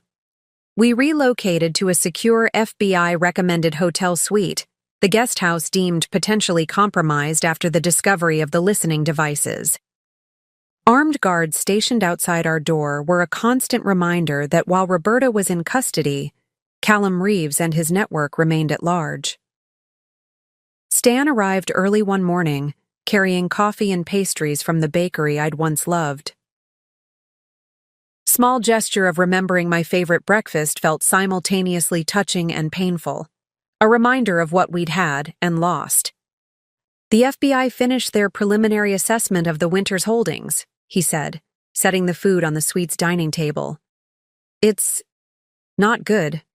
I settled Ava in her portable bassinet, accepting the coffee with a nod of thanks. How bad? About 60% of the assets are implicated in the money laundering operation. Stan ran a hand through his hair, a habit that had become more pronounced since his mother's arrest. They'll be frozen indefinitely, possibly seized entirely depending on how the case develops. And the remaining 40%? Technically clean, but tied up in complex ownership structures that will take months, maybe years, to untangle. He met my eyes directly. We're not destitute. There are some personal accounts and properties that remain accessible, but the Winters fortune as we knew it is essentially gone. I absorbed this information, surprised by my own lack of distress. The wealth had always been Stan's, not mine. I had fallen in love with the man, not his money. What about the house? I asked, thinking of the nursery I'd so carefully prepared. The home I'd thought we would raise our daughter in. Complicated, Stan admitted. It was purchased with clean funds, but there's a lien against it as part of the overall asset freeze. Amelia is fighting to have it released since it's our primary residence, but it could take time, I finished for him. So we're homeless as well as significantly less wealthy.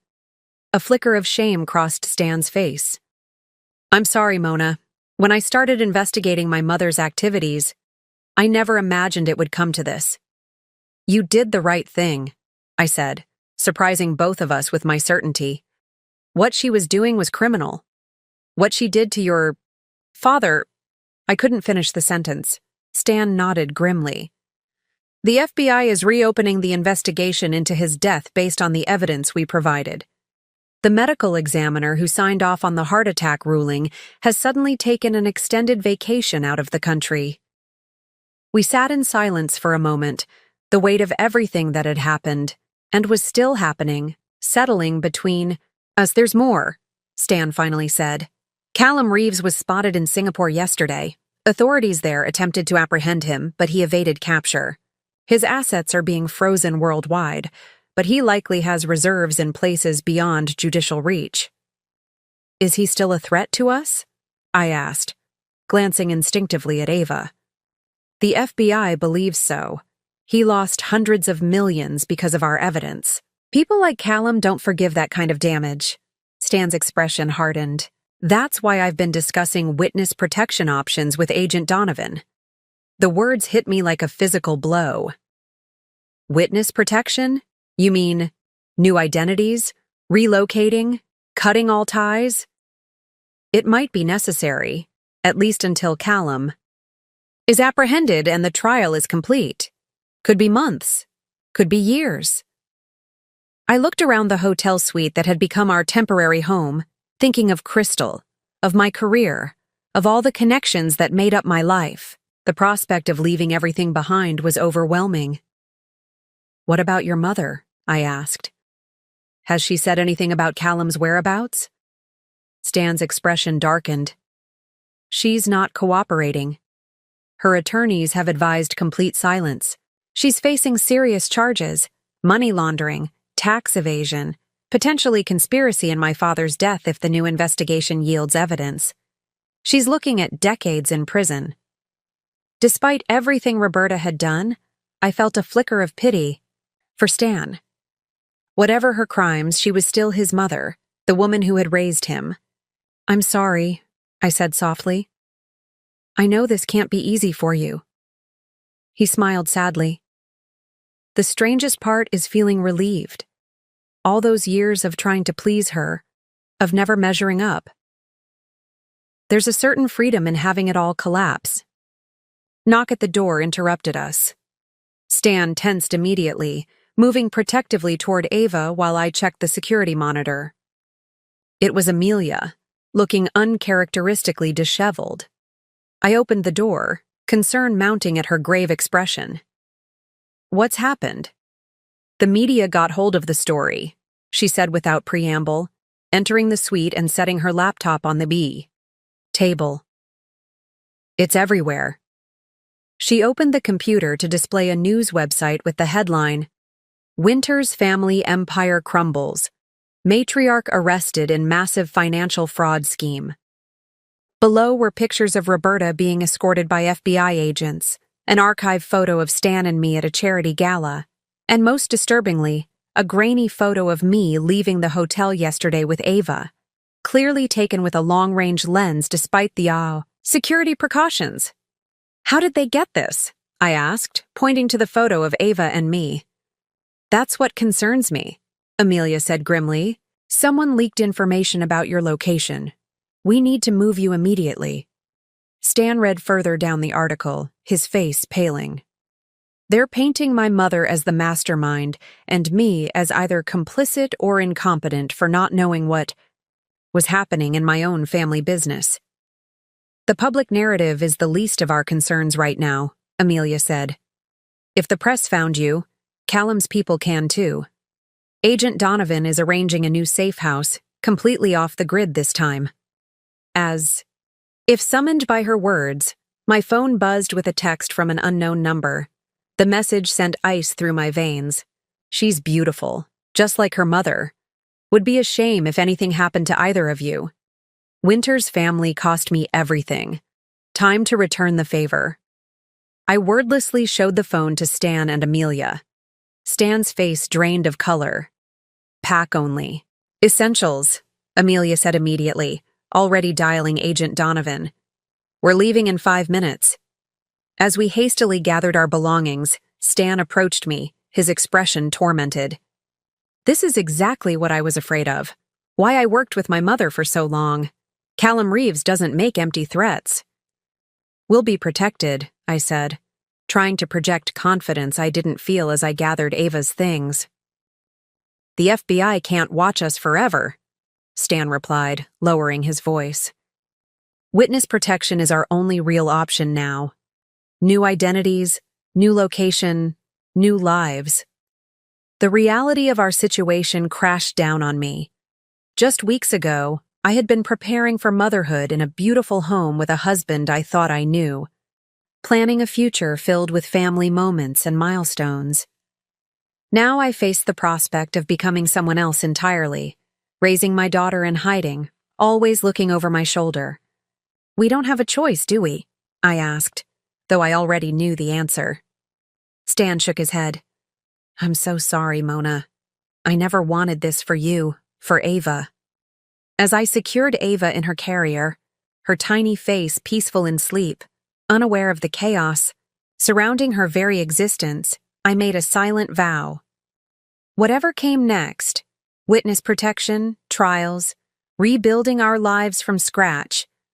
I would ensure my daughter grew up safe, loved, and free from the toxic legacy of secrets and manipulation that had defined the Winters family for generations. The price of truth had been higher than I could have imagined. But watching Stan check the hallway before ushering us toward the service elevator, I knew that despite everything, we had made the only choice we could live with. Our old lives were over. What remained to be seen was what we could build from: the ashes. The safe house was a rustic cabin on the outskirts of a national forest, 3 hours from the city and completely off the grid. No internet, no landline, just a secure satellite phone for emergency communication with Agent Donovan. 2 FBI agents occupied a smaller cabin nearby, close enough to respond to trouble but far enough to give us privacy. Ava seemed to sense the tension, fussing more than usual as I paced the cabin's main room, trying to soothe her. The past week had been a blur of movement, from hotel to temporary safe house to another hotel, and finally to this isolated cabin, never staying in one place long enough for Callum's network to track us. "She might be picking up on our stress," Stan observed, watching us from the doorway where he'd been bringing in supplies. The FBI had stocked the cabin with essentials, but Stan had insisted on making a supply run with an agent to get specific items he knew I preferred. My favorite tea, the only baby formula that didn't give Ava gas, the lavender lotion I used on her after bath time. These small considerations both touched and confused me.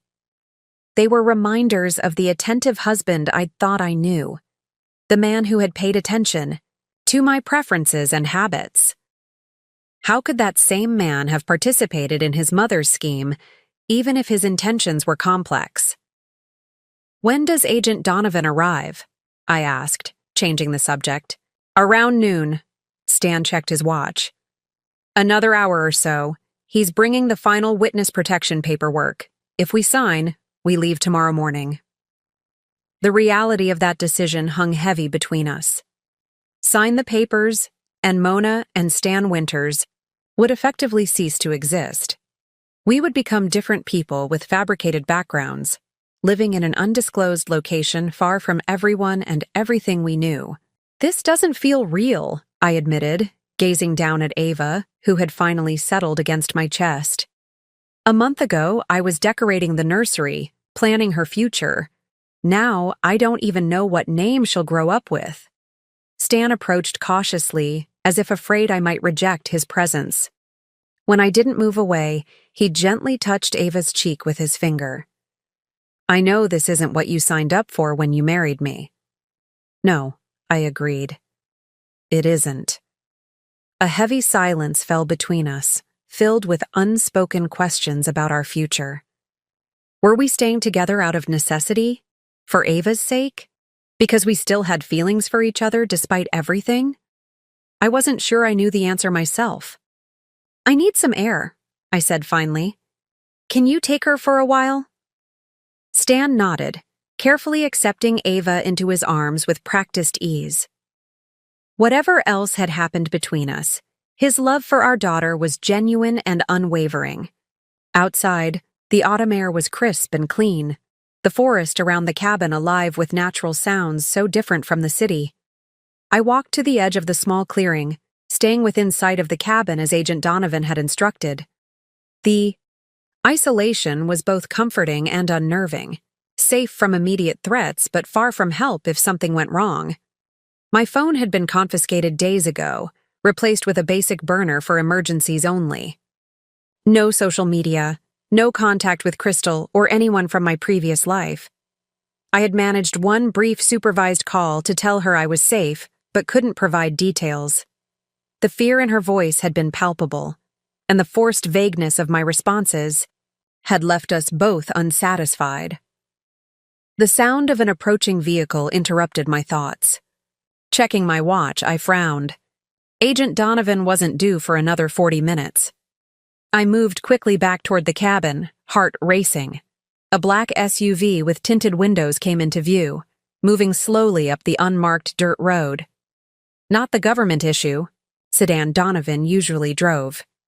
I burst through the cabin door. "Someone's coming!" "Not Donovan.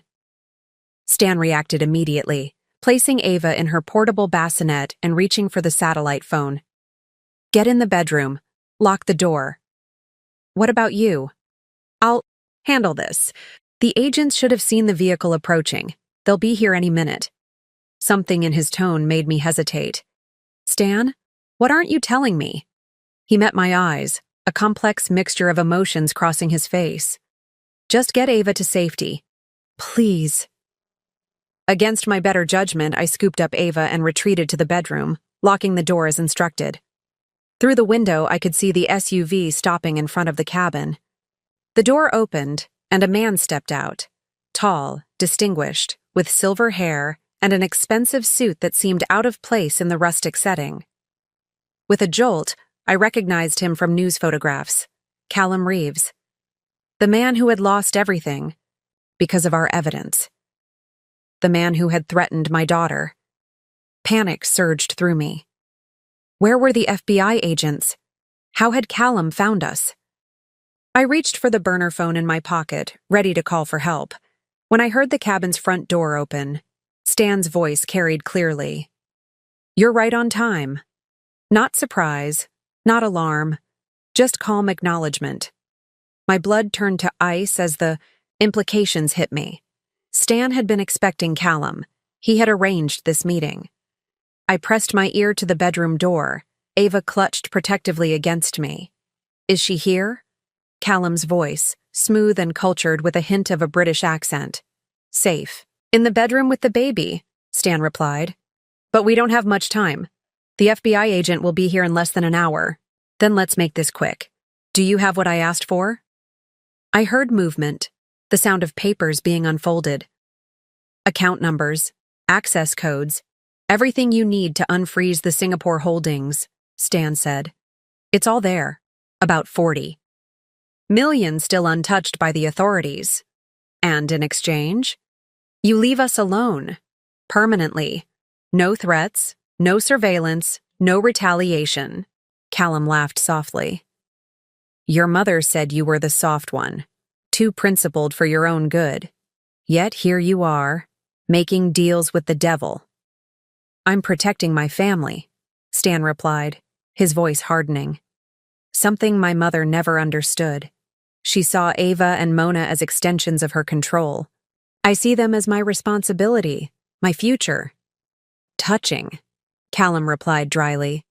But you realize this is just the beginning? Once the FBI has me in custody, they'll offer deals, reduce sentences in exchange for information. I have quite a lot. I could share about the Winters family operations. I'm counting on it, Stan said, surprising me. I want the truth to come out. All of it. I just want my wife and daughter safe while it does. There was a pause. Then Callum spoke again.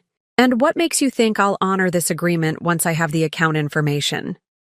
Old habits die hard, Stanley. Because I have insurance, Stan replied calmly. A detailed dossier on your operations in Eastern Europe, the ones even the FBI doesn't know about yet. It's in a secure location with instructions to release it to Interpol if anything happens to us. The confident declaration stunned me. When had Stan compiled this information? How long had he been playing this dangerous game? You've become more like your mother than you realize, Callum said, admiration and wariness mixing in his tone. No, Stan replied firmly. My mother manipulated people for personal gain. I'm doing what's necessary to end this cycle, to give my daughter a chance at a normal life. Very well, Callum conceded. Consider our business concluded. You won't see me again, assuming the information you've provided is accurate. It is, Stan assured him. Now leave before the FBI arrives and all of this becomes moot. I heard footsteps moving toward the door, then Callum's parting words. You know they'll never stop looking for me, and if they catch me, all bets are off. That's why we're disappearing tomorrow, Stan replied. New identities, new location. Consider our slate wiped clean on both sides. The door closed, and seconds later, the SUV's engine started. I remained frozen in place, my mind reeling from what I'd just overheard. Stan had made a deal with Callum behind my back, behind the FBI's back. He had provided information to help a criminal escape justice in exchange for our safety. The bedroom door handle jiggled. "Mona, it's clear. You can come out now." I unlocked the door but remained where I was. Ava still held protectively against me. Stan stood in the doorway, his expression unreadable. "You heard?" he said. It wasn't a question. "Every word," I confirmed, my voice surprisingly steady despite the storm of emotions inside me. "You went behind my back. Again." Stan held my gaze. "I did what was necessary to keep you and Ava safe." "By helping a criminal escape justice? By trading information for our safety?" My voice rose despite my efforts to remain calm. "That's exactly what your mother would have done, Stan." He flinched as if struck. "No, my mother acted out of greed and control. I acted out of love." "Love doesn't justify this," I countered. "What happens when Agent Donovan arrives? Are you going to lie to him too?" The question hung between us, the final test of whether Stan had truly changed or was still manipulating events, and me, to suit his purposes. Stan's shoulders slumped under the weight of my question.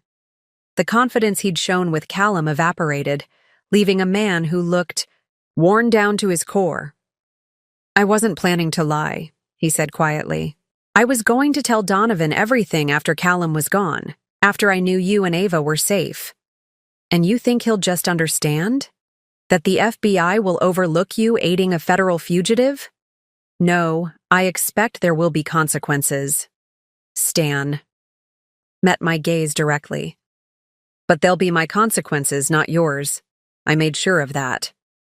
Before I could respond, the sound of tires on gravel announced another arrival. Through the window, I spotted Agent Donovan's sedan pulling up, followed by a second vehicle with 2 more agents. "That's Donovan," I said unnecessarily. "You need to decide right now, Stan. Truth or more lies." He took a deep breath, squaring his shoulders. "Truth, all of it. No more secrets."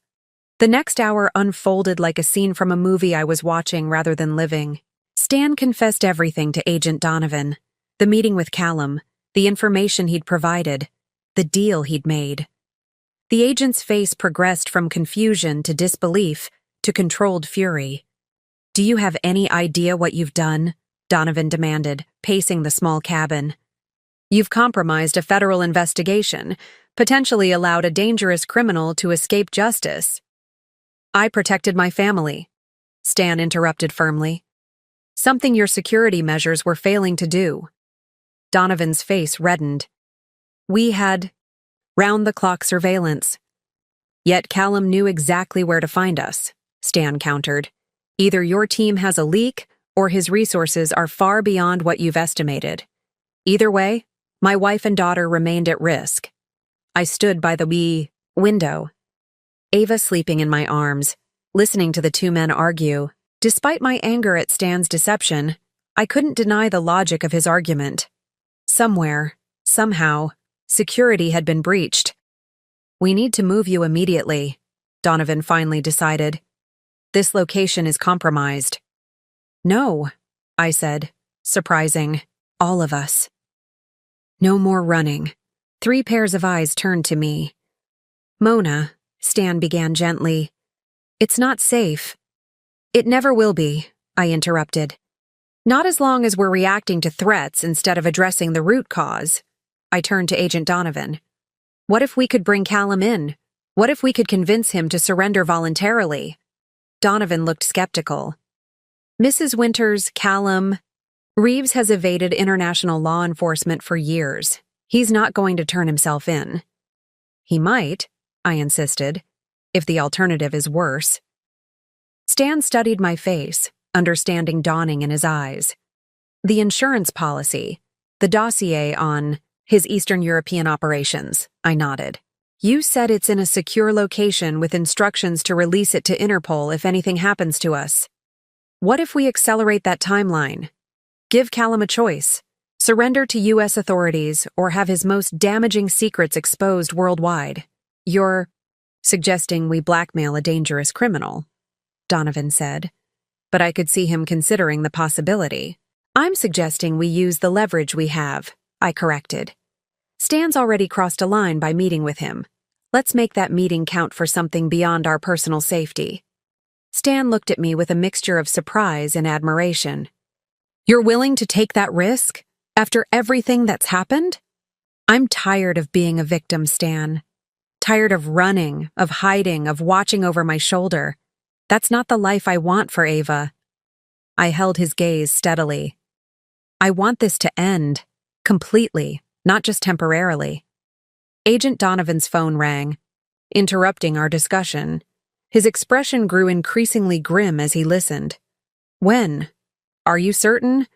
Keep me updated. He ended the call, turning to us with a heavy sigh. That may have been our only chance. Callum's private jet took off from a small airfield 30 minutes ago, heading east. He's gone. Stan shook his head. No, he's still reachable.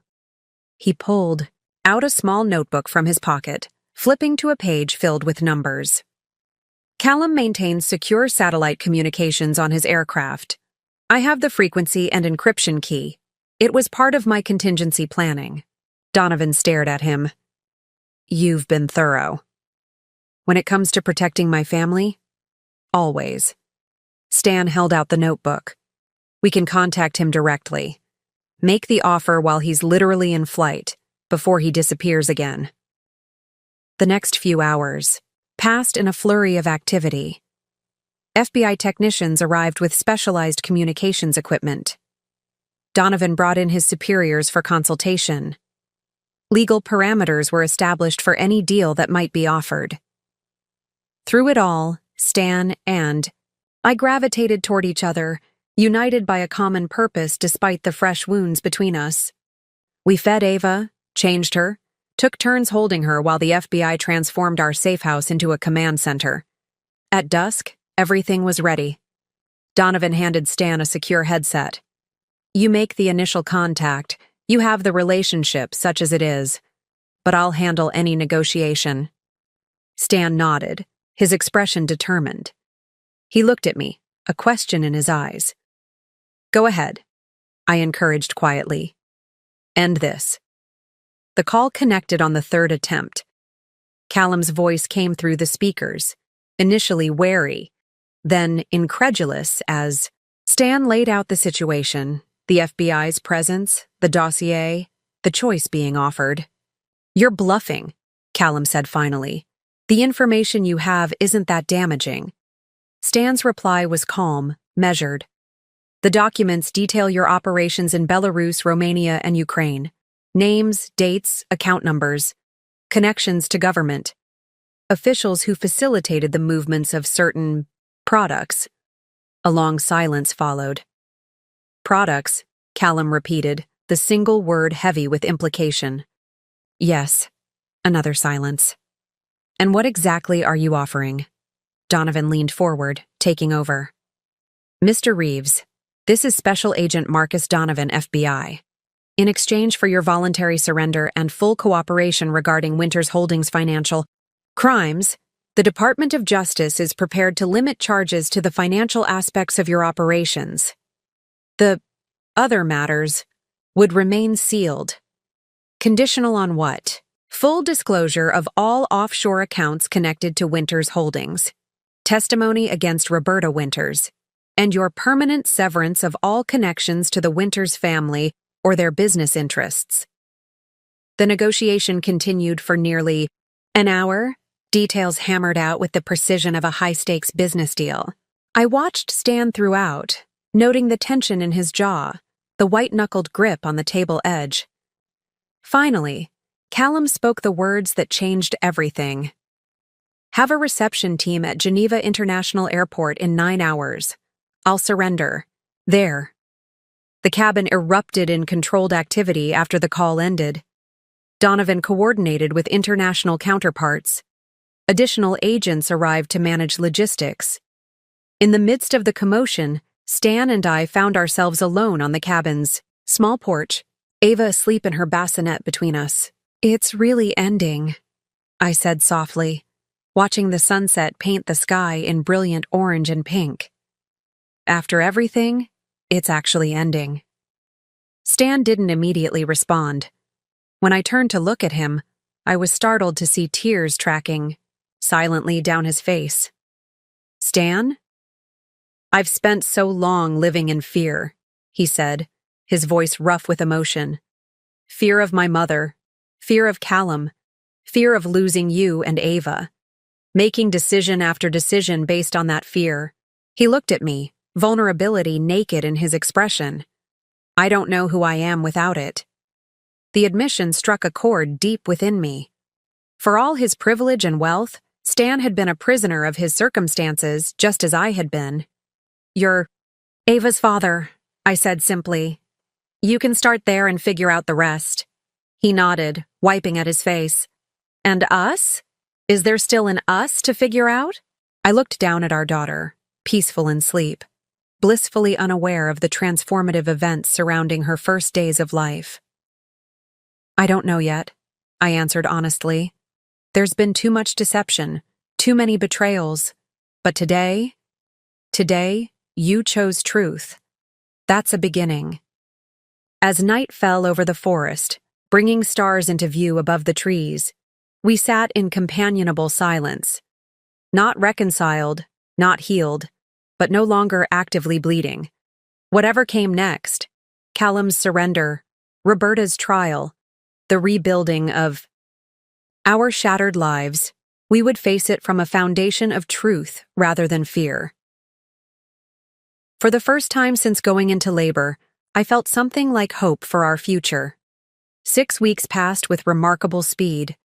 Callum Reeves surrendered as promised at Geneva International Airport, triggering a cascade of events that dominated financial news worldwide. The full extent of the Winters Reeves money laundering operation became public knowledge, sending shockwaves through elite business circles and prompting investigations into several other prominent families. Roberta, faced with Callum's cooperation and overwhelming evidence, finally agreed to a plea deal, 20 years in federal prison in exchange for full disclosure of her financial crimes. The investigation into Stan's father's death continued, but preliminary findings supported the theory that his heart attack had been chemically induced. Through it all, Ava grew and thrived, oblivious to the legal storms surrounding her family name. Her first genuine smile came the day after Callum's surrender, a memory I treasured despite the circumstances. We had relocated again, this time to a comfortable house on the outskirts of Santa Fe, New Mexico. Not witness protection, Callum's surrender had eliminated that necessity, but a fresh start away from the media frenzy still surrounding the Winters name in our former city. Stan had rented his own place nearby, giving us space while maintaining regular contact for Ava's sake. He visited daily, sometimes staying for hours, sometimes just long enough to hold his daughter and ensure we had everything we needed. The distance between us remained, neither fully resolved nor completely insurmountable. Crystal had flown out, to stay with me for 2 weeks, her steady presence a balm during the transition. She'd returned home reluctantly, extracting promises of regular video calls and updates on Ava's development. On a crisp autumn morning, as I sat on the porch watching the Sangre de Cristo Mountains change colors with the rising sun, Amelia's call came through. "The asset division is complete," she said without preamble. "The judge signed off on everything this morning." I took a deep breath. And? Better than expected. After government seizures and legal fees, approximately $32 million remains in untainted assets. The judge awarded you personal control of 40%, with the remainder in trust for Ava. The figure shouldn't have surprised me. We'd been negotiating for weeks, but hearing it confirmed made it suddenly real. Nearly $13 million. A fortune by normal standards, a fraction of the original Winters wealth. "What about Stan?" I asked. He receives a similar division of what remained of his personal holdings, about 20 million total. The house you shared has been released from the lien and awarded jointly to both of you, to sell or maintain as you decide. I thought about the nursery I'd so lovingly prepared, now sitting empty thousands of miles away. I don't think either of us wants to go back there. Understandable, Amelia said. There's one more thing. Roberta's personal attorney contacted us this morning. She's requesting a meeting with you. I nearly dropped the phone. With me? Not Stan? Specifically, you. No details provided on the purpose. My instinct was immediate refusal. What could Roberta possibly say that I would want to hear? Yet curiosity nagged at me. After everything that had happened, I found myself wanting closure. Some understanding of the woman who had orchestrated so much pain. I'll think about it, I said finally. Later, that afternoon when Stan arrived for his daily visit, I shared the news about the asset division. That's fair, he said simply, bouncing Ava gently in his arms. She had just started making consistent eye contact, and the way she studied her father's face with complete focus was mesmerizing. You deserve every penny and more, Amelia said. Roberta wants to meet with me, I added, watching his reaction carefully. Stan stilled, his expression darkening. Absolutely not. She's manipulative, dangerous. She's in federal custody, I reminded him. What could she possibly do to me now? It's not about physical danger, Mona. She's a master at psychological warfare. Whatever she wants to say, it's calculated to hurt you or use you somehow. I understood his concern, but something about his immediate rejection strengthened my resolve. I think I need to do this. For closure, if nothing else. Stan studied me for a long moment. If you're determined, at least let me come with you. She asked to see me alone. Of course she did, he muttered, shaking his head. Divide and conquer. Classic Roberta strategy. Despite his objections, arrangements were made. 3 days later, I found myself in a sterile visitation room at the Federal Detention Center where Roberta awaited trial. The woman who entered, escorted by a guard, barely resembled the imperious matriarch I remembered. Prison had stripped away Roberta's carefully maintained facade. Without her designer clothes and professional styling, she looked smaller, older, almost fragile. Only her eyes remained unchanged, sharp, calculating, missing nothing. Mona, she said, her voice still carrying that cultured tone I remembered. Thank you for coming. Curiosity got the better of me, I replied honestly. What could you possibly have to say that I would want to hear? Roberta smiled faintly. Direct as always. One of your better qualities, though I was loath to admit it. She settled into the chair across from me, folding her hands on the table. I wanted to see you because, despite everything, you are the mother of my only grandchild. If this is about seeing Ava, it's not, she interrupted. I harbor no illusions about my future relationship with my granddaughter. My actions have forfeited that privilege. Something that might have been regret flickered across her face before disappearing. This is about Stanley, I tensed. What about him? He's always been different from the rest of us. Softer, more principled. She said the word as if it were a mild character flaw rather than a virtue. Andrew, my husband, was the same way. Always questioning, always concerned with ethics, rather than outcomes. And that's why you had him killed?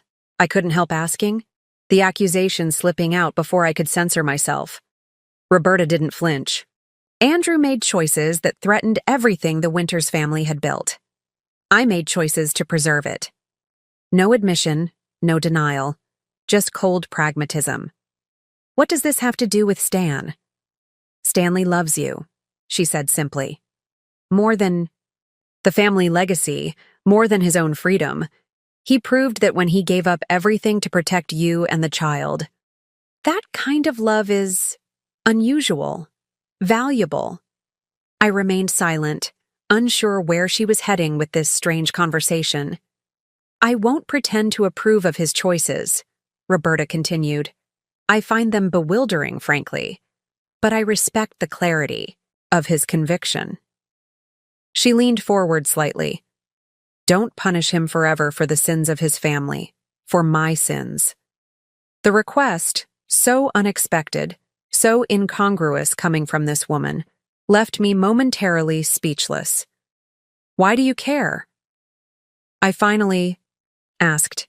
You've never approved of me, never wanted me in your family. Roberta's expression shifted, revealing a complexity I hadn't previously recognized. You were never the sophisticated, socially connected daughter-in-law I envisioned. But you have proven formidable. You withstood betrayal, manipulation, threats to your child, and emerged not just intact, but victorious. A hint of reluctant admiration colored her tone.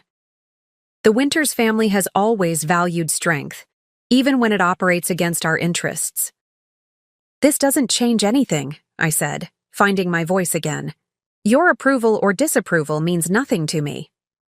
Nor should it, she agreed readily. I simply wish to acknowledge that whatever happens between you and Stanley, it should be decided on its own merits, not as a rejection of his family legacy. The guard signaled that our time was ending.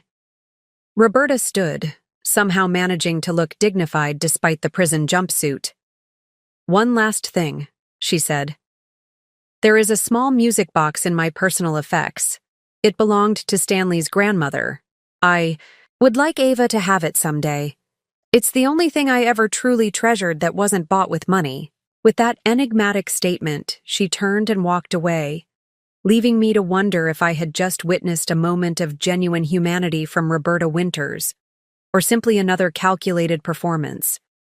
As I left the detention center, I found Stan waiting, anxiously in the parking lot despite my insistence that I would handle this alone. What did she want? He asked immediately. I hesitated, still processing the strange encounter. To make peace, I think, in her own way. Stan looked skeptical. My mother doesn't make peace. She makes strategic retreats. Maybe, I conceded.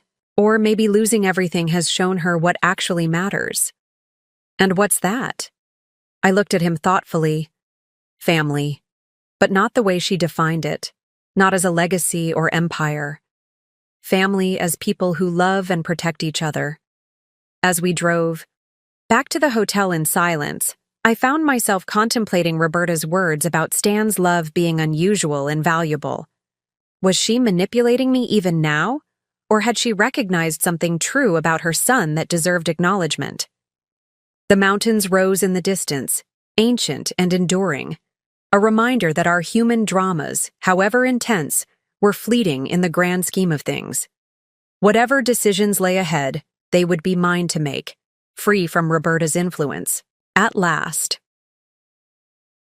3 months after our move to Santa Fe, life had settled into a new rhythm. Ava was thriving, growing stronger and more alert each day.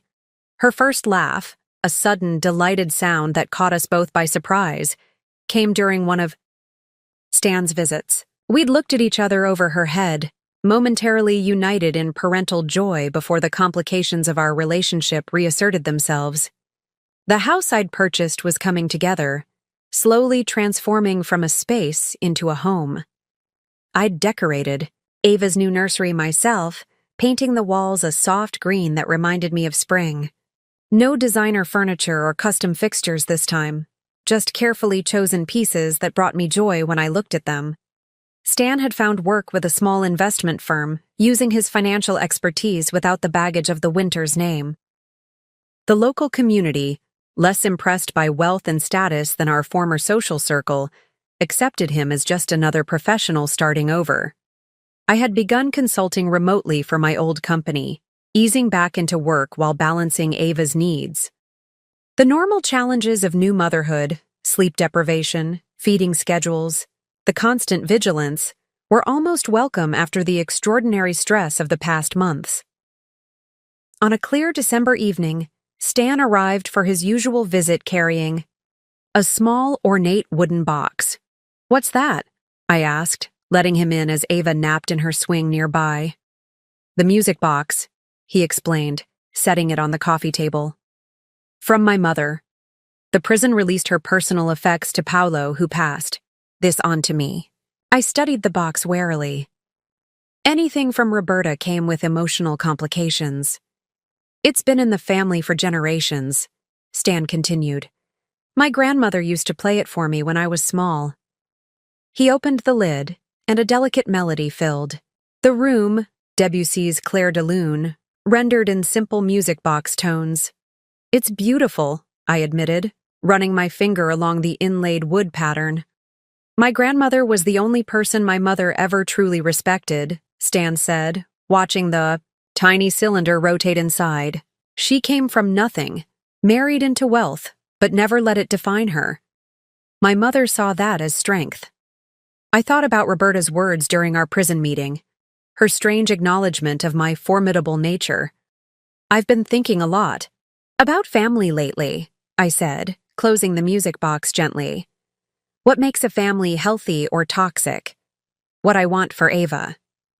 Stan nodded, his expression thoughtful. "So have I. I don't want her to grow up with the Winters legacy hanging over her. The expectations, the secrets, the constant pressure to protect the family name at all costs." "What do you want for her?" I asked, curious about his vision for our daughter's future. "Normalcy," he said without hesitation. "The freedom to define herself on her own terms. Relationships based on love rather than obligation or advantage." He looked at me directly. "The things I never had until I met you." The simple honesty in his voice touched something deep within me. For months, I'd been cataloging Stan's betrayals, his deceptions, his failures. I hadn't given equal weight to his courage in breaking free from his mother's influence, his willingness to sacrifice everything to protect us, his consistent presence since Ava's birth, despite our strained relationship. "I've been unfair to you," I said quietly. Stan looked surprised. "How?" "I've been holding you to an impossible standard, expecting perfect honesty from someone who grew up in a family where deception was the norm, expecting immediate transformation, instead of recognizing the progress you've made." "You had every right to expect honesty from your husband," Stan countered. "Yes," I agreed, "but I also have a responsibility to recognize growth when I see it. You're not the same man who signed those documents while I was in labor. You've changed." As if sensing the emotional shift in the room, Ava stirred in her swing, making the soft cooing sounds that usually preceded waking. Stan moved to her automatically, gently lifting her into his arms with practiced ease. Watching them together, Stan murmuring nonsense words that made Ava's eyes widen with interest, I felt something loosen in my chest. Not forgiveness exactly, but the beginning of acceptance. The recognition that healing, like grief, wasn't linear. "Would you like to stay for dinner?" I asked impulsively. Stan looked up, surprise and hope mingling in his expression. "I'd like that very much." It wasn't a grand reconciliation or a dramatic declaration of forgiveness. Just a small step toward a new equilibrium. One built on shared love for our daughter, mutual respect, and the possibility that in time, the wounds between us might heal, enough to build something new. 1 year after Ava's birth, we gathered in the backyard of our Santa Fe home to celebrate her first birthday. The setting was modest compared to what the Winters name might have commanded in our previous life.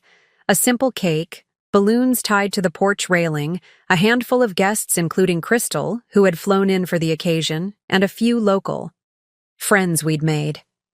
Stan arrived early to help set up, moving easily between the house and yard with the familiarity of someone who spent significant time there.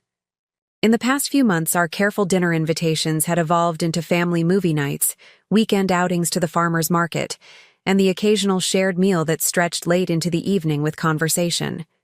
We weren't back together. Not officially. Stan maintained his separate residence, though he stayed over more frequently when Ava was fussy or sick. But something had shifted between us.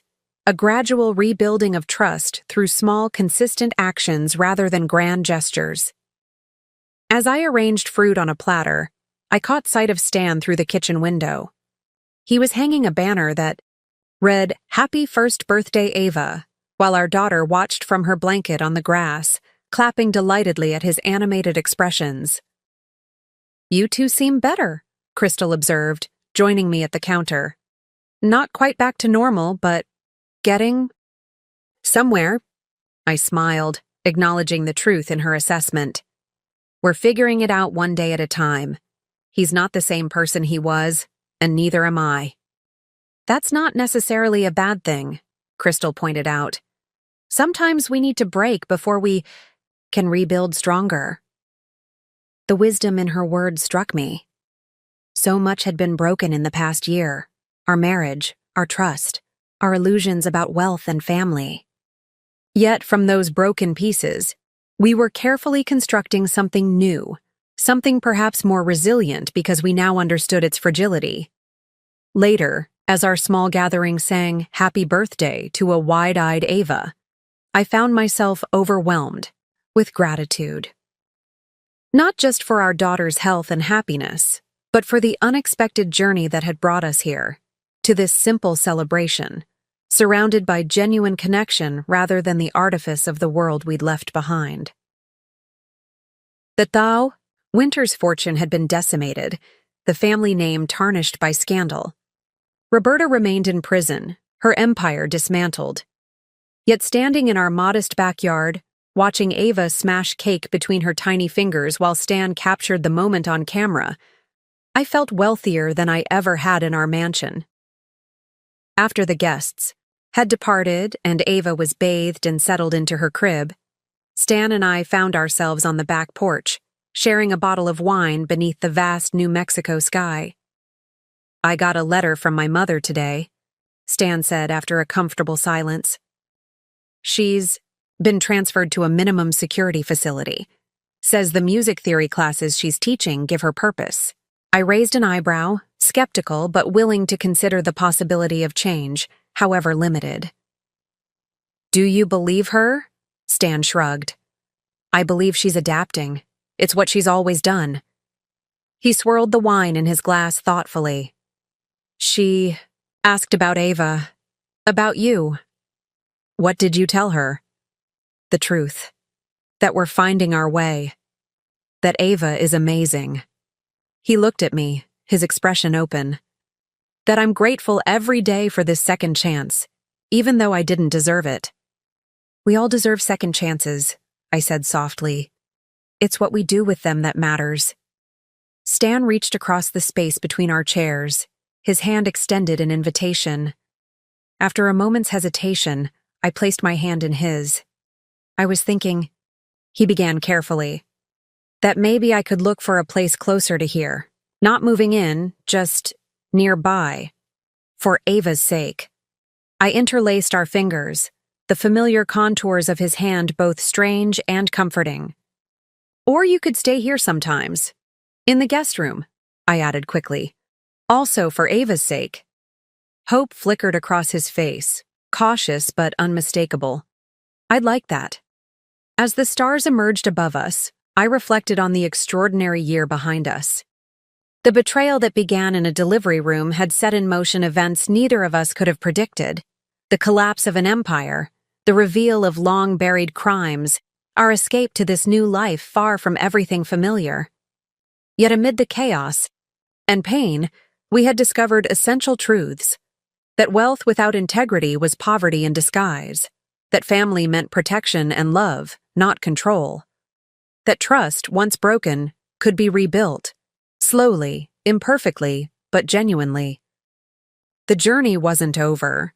We had years of healing ahead, complex emotions to navigate, a daughter to raise with awareness of both her heritage and the freedom to define herself beyond it. But sitting beneath the stars, hand in hand with the man, who had once betrayed me and then sacrificed everything to make it right, I felt something that had been missing for too long. peace. It's been 2 years since that day in the delivery room when my entire world was turned upside down. 2 years since I discovered my mother-in-law changing my husband's will while I was bringing our daughter into the world. 2 years of rebuilding, rediscovering, and reclaiming my power. I'm sitting here in our garden in Santa Fe, watching Ava chase butterflies in the afternoon sun. Stan is grilling dinner on the patio, occasionally catching my eye with a smile that still holds traces of gratitude. We've come so far from those dark days, yet the journey continues to shape us. I wanted to share my story not because it's extraordinary, though the hidden cameras and FBI investigations certainly made it dramatic, but because beneath the sensational details lies a universal truth that many of you might recognize. Sometimes the people closest to us are the ones who can hurt us the most deeply. When I look back at the woman I was before all this happened, trusting, perhaps naive, defined largely by my marriage and impending motherhood, I barely recognize her. That woman believed security came from external sources: a wealthy husband, a prestigious family name, a beautiful home. What I've learned through fire is that true security can only come from within. To those of you watching who feel trapped, controlled, or manipulated by family dynamics that drain your power, I see you. I understand the confusion of loving someone while recognizing they're causing you harm. I know how easy it is to doubt yourself when those who should support you are the ones undermining your confidence. But here's what I want you to know. You are stronger than you realize. When my in-laws threw me out with nothing but the clothes on my back, I thought I'd lost everything. I hadn't. When Stan betrayed me during my most vulnerable moment, I thought our relationship was destroyed beyond repair. It wasn't. When Roberta threatened my daughter's future, I thought I would never feel safe again. I do. Not because circumstances magically improved, but because I discovered resources within myself I never knew existed. I found courage to fight back, wisdom to seek allies, resilience to rebuild from ashes, and eventually, compassion to understand that even those who wrong us are fighting their own battles. The wealth and privilege that once seemed so important have fallen away. What remains is infinitely more valuable: self-reliance, genuine connections, the knowledge that I can weather whatever storms come next. If you're in the midst of your own storm right now, remember this. Your value is not determined by what others try to take from you. Your worth is not measured by what you own or who claims to love you. Your power cannot be diminished unless you surrender it. Trust your instincts. Document everything. Build a support network of people who believe in you. And most importantly, know that rock bottom can become a foundation upon which to build a more authentic life. I won't pretend the path is easy. There were nights I cried myself to sleep wondering how I would protect my daughter. Days when the legal battles seemed insurmountable. Moments when the betrayal felt too profound to ever heal from. Yet here I stand, stronger, clearer, more myself than I've ever been. The hidden camera that caught my mother-in-law's actions didn't just expose her betrayal, it became the catalyst for my transformation. Sometimes we need to see the harsh truth plainly before we can begin to change our circumstances. As for Stan and me, our relationship is different now, built on honesty rather than illusion, strengthened by shared adversity rather than material comfort. I no longer need him to feel complete, which ironically has made our connection more genuine than ever before. If my story has resonated with you, if you see reflections of your own struggles in what I've shared, I hope you'll take this message to heart. You deserve better than manipulation disguised as love. You have the right to set boundaries, even with family. You possess everything you need to rebuild when systems of control collapse around you. The world wants us to believe that women, especially mothers, should sacrifice everything for family harmony, that we should tolerate disrespect to keep the peace, that we should silence our intuition when it warns us something isn't right. I'm here to tell you that the opposite is true. Your voice matters. Your instincts protect you. Your boundaries honor not just yourself, but everyone who learns. From your example, especially your children, Ava will grow up knowing her mother fought back, that her worth isn't tied to a family name or bank account, that authentic relationships require mutual respect, not power struggles. These lessons alone make everything we endured worthwhile. As the sun sets on another day in our new life, I'm filled not with regret for what was lost, but gratitude for what was found. My voice, my strength, my ability to forge a path forward on my terms. Whatever challenges you're facing, know that you're not alone. There is light after darkness, growth after devastation, power within pain. Trust yourself. Fight for what's yours. And remember that sometimes the most beautiful lives are built from the ruins of what we thought we wanted. You've got this. And somewhere, I'm cheering you on. Up next, you've got 2 more standout stories right on your screen. If this one hit the mark, you won't want to pass these up. Just click and check them out. And don't forget to subscribe and turn on the notification bell so you don't miss any upload from us.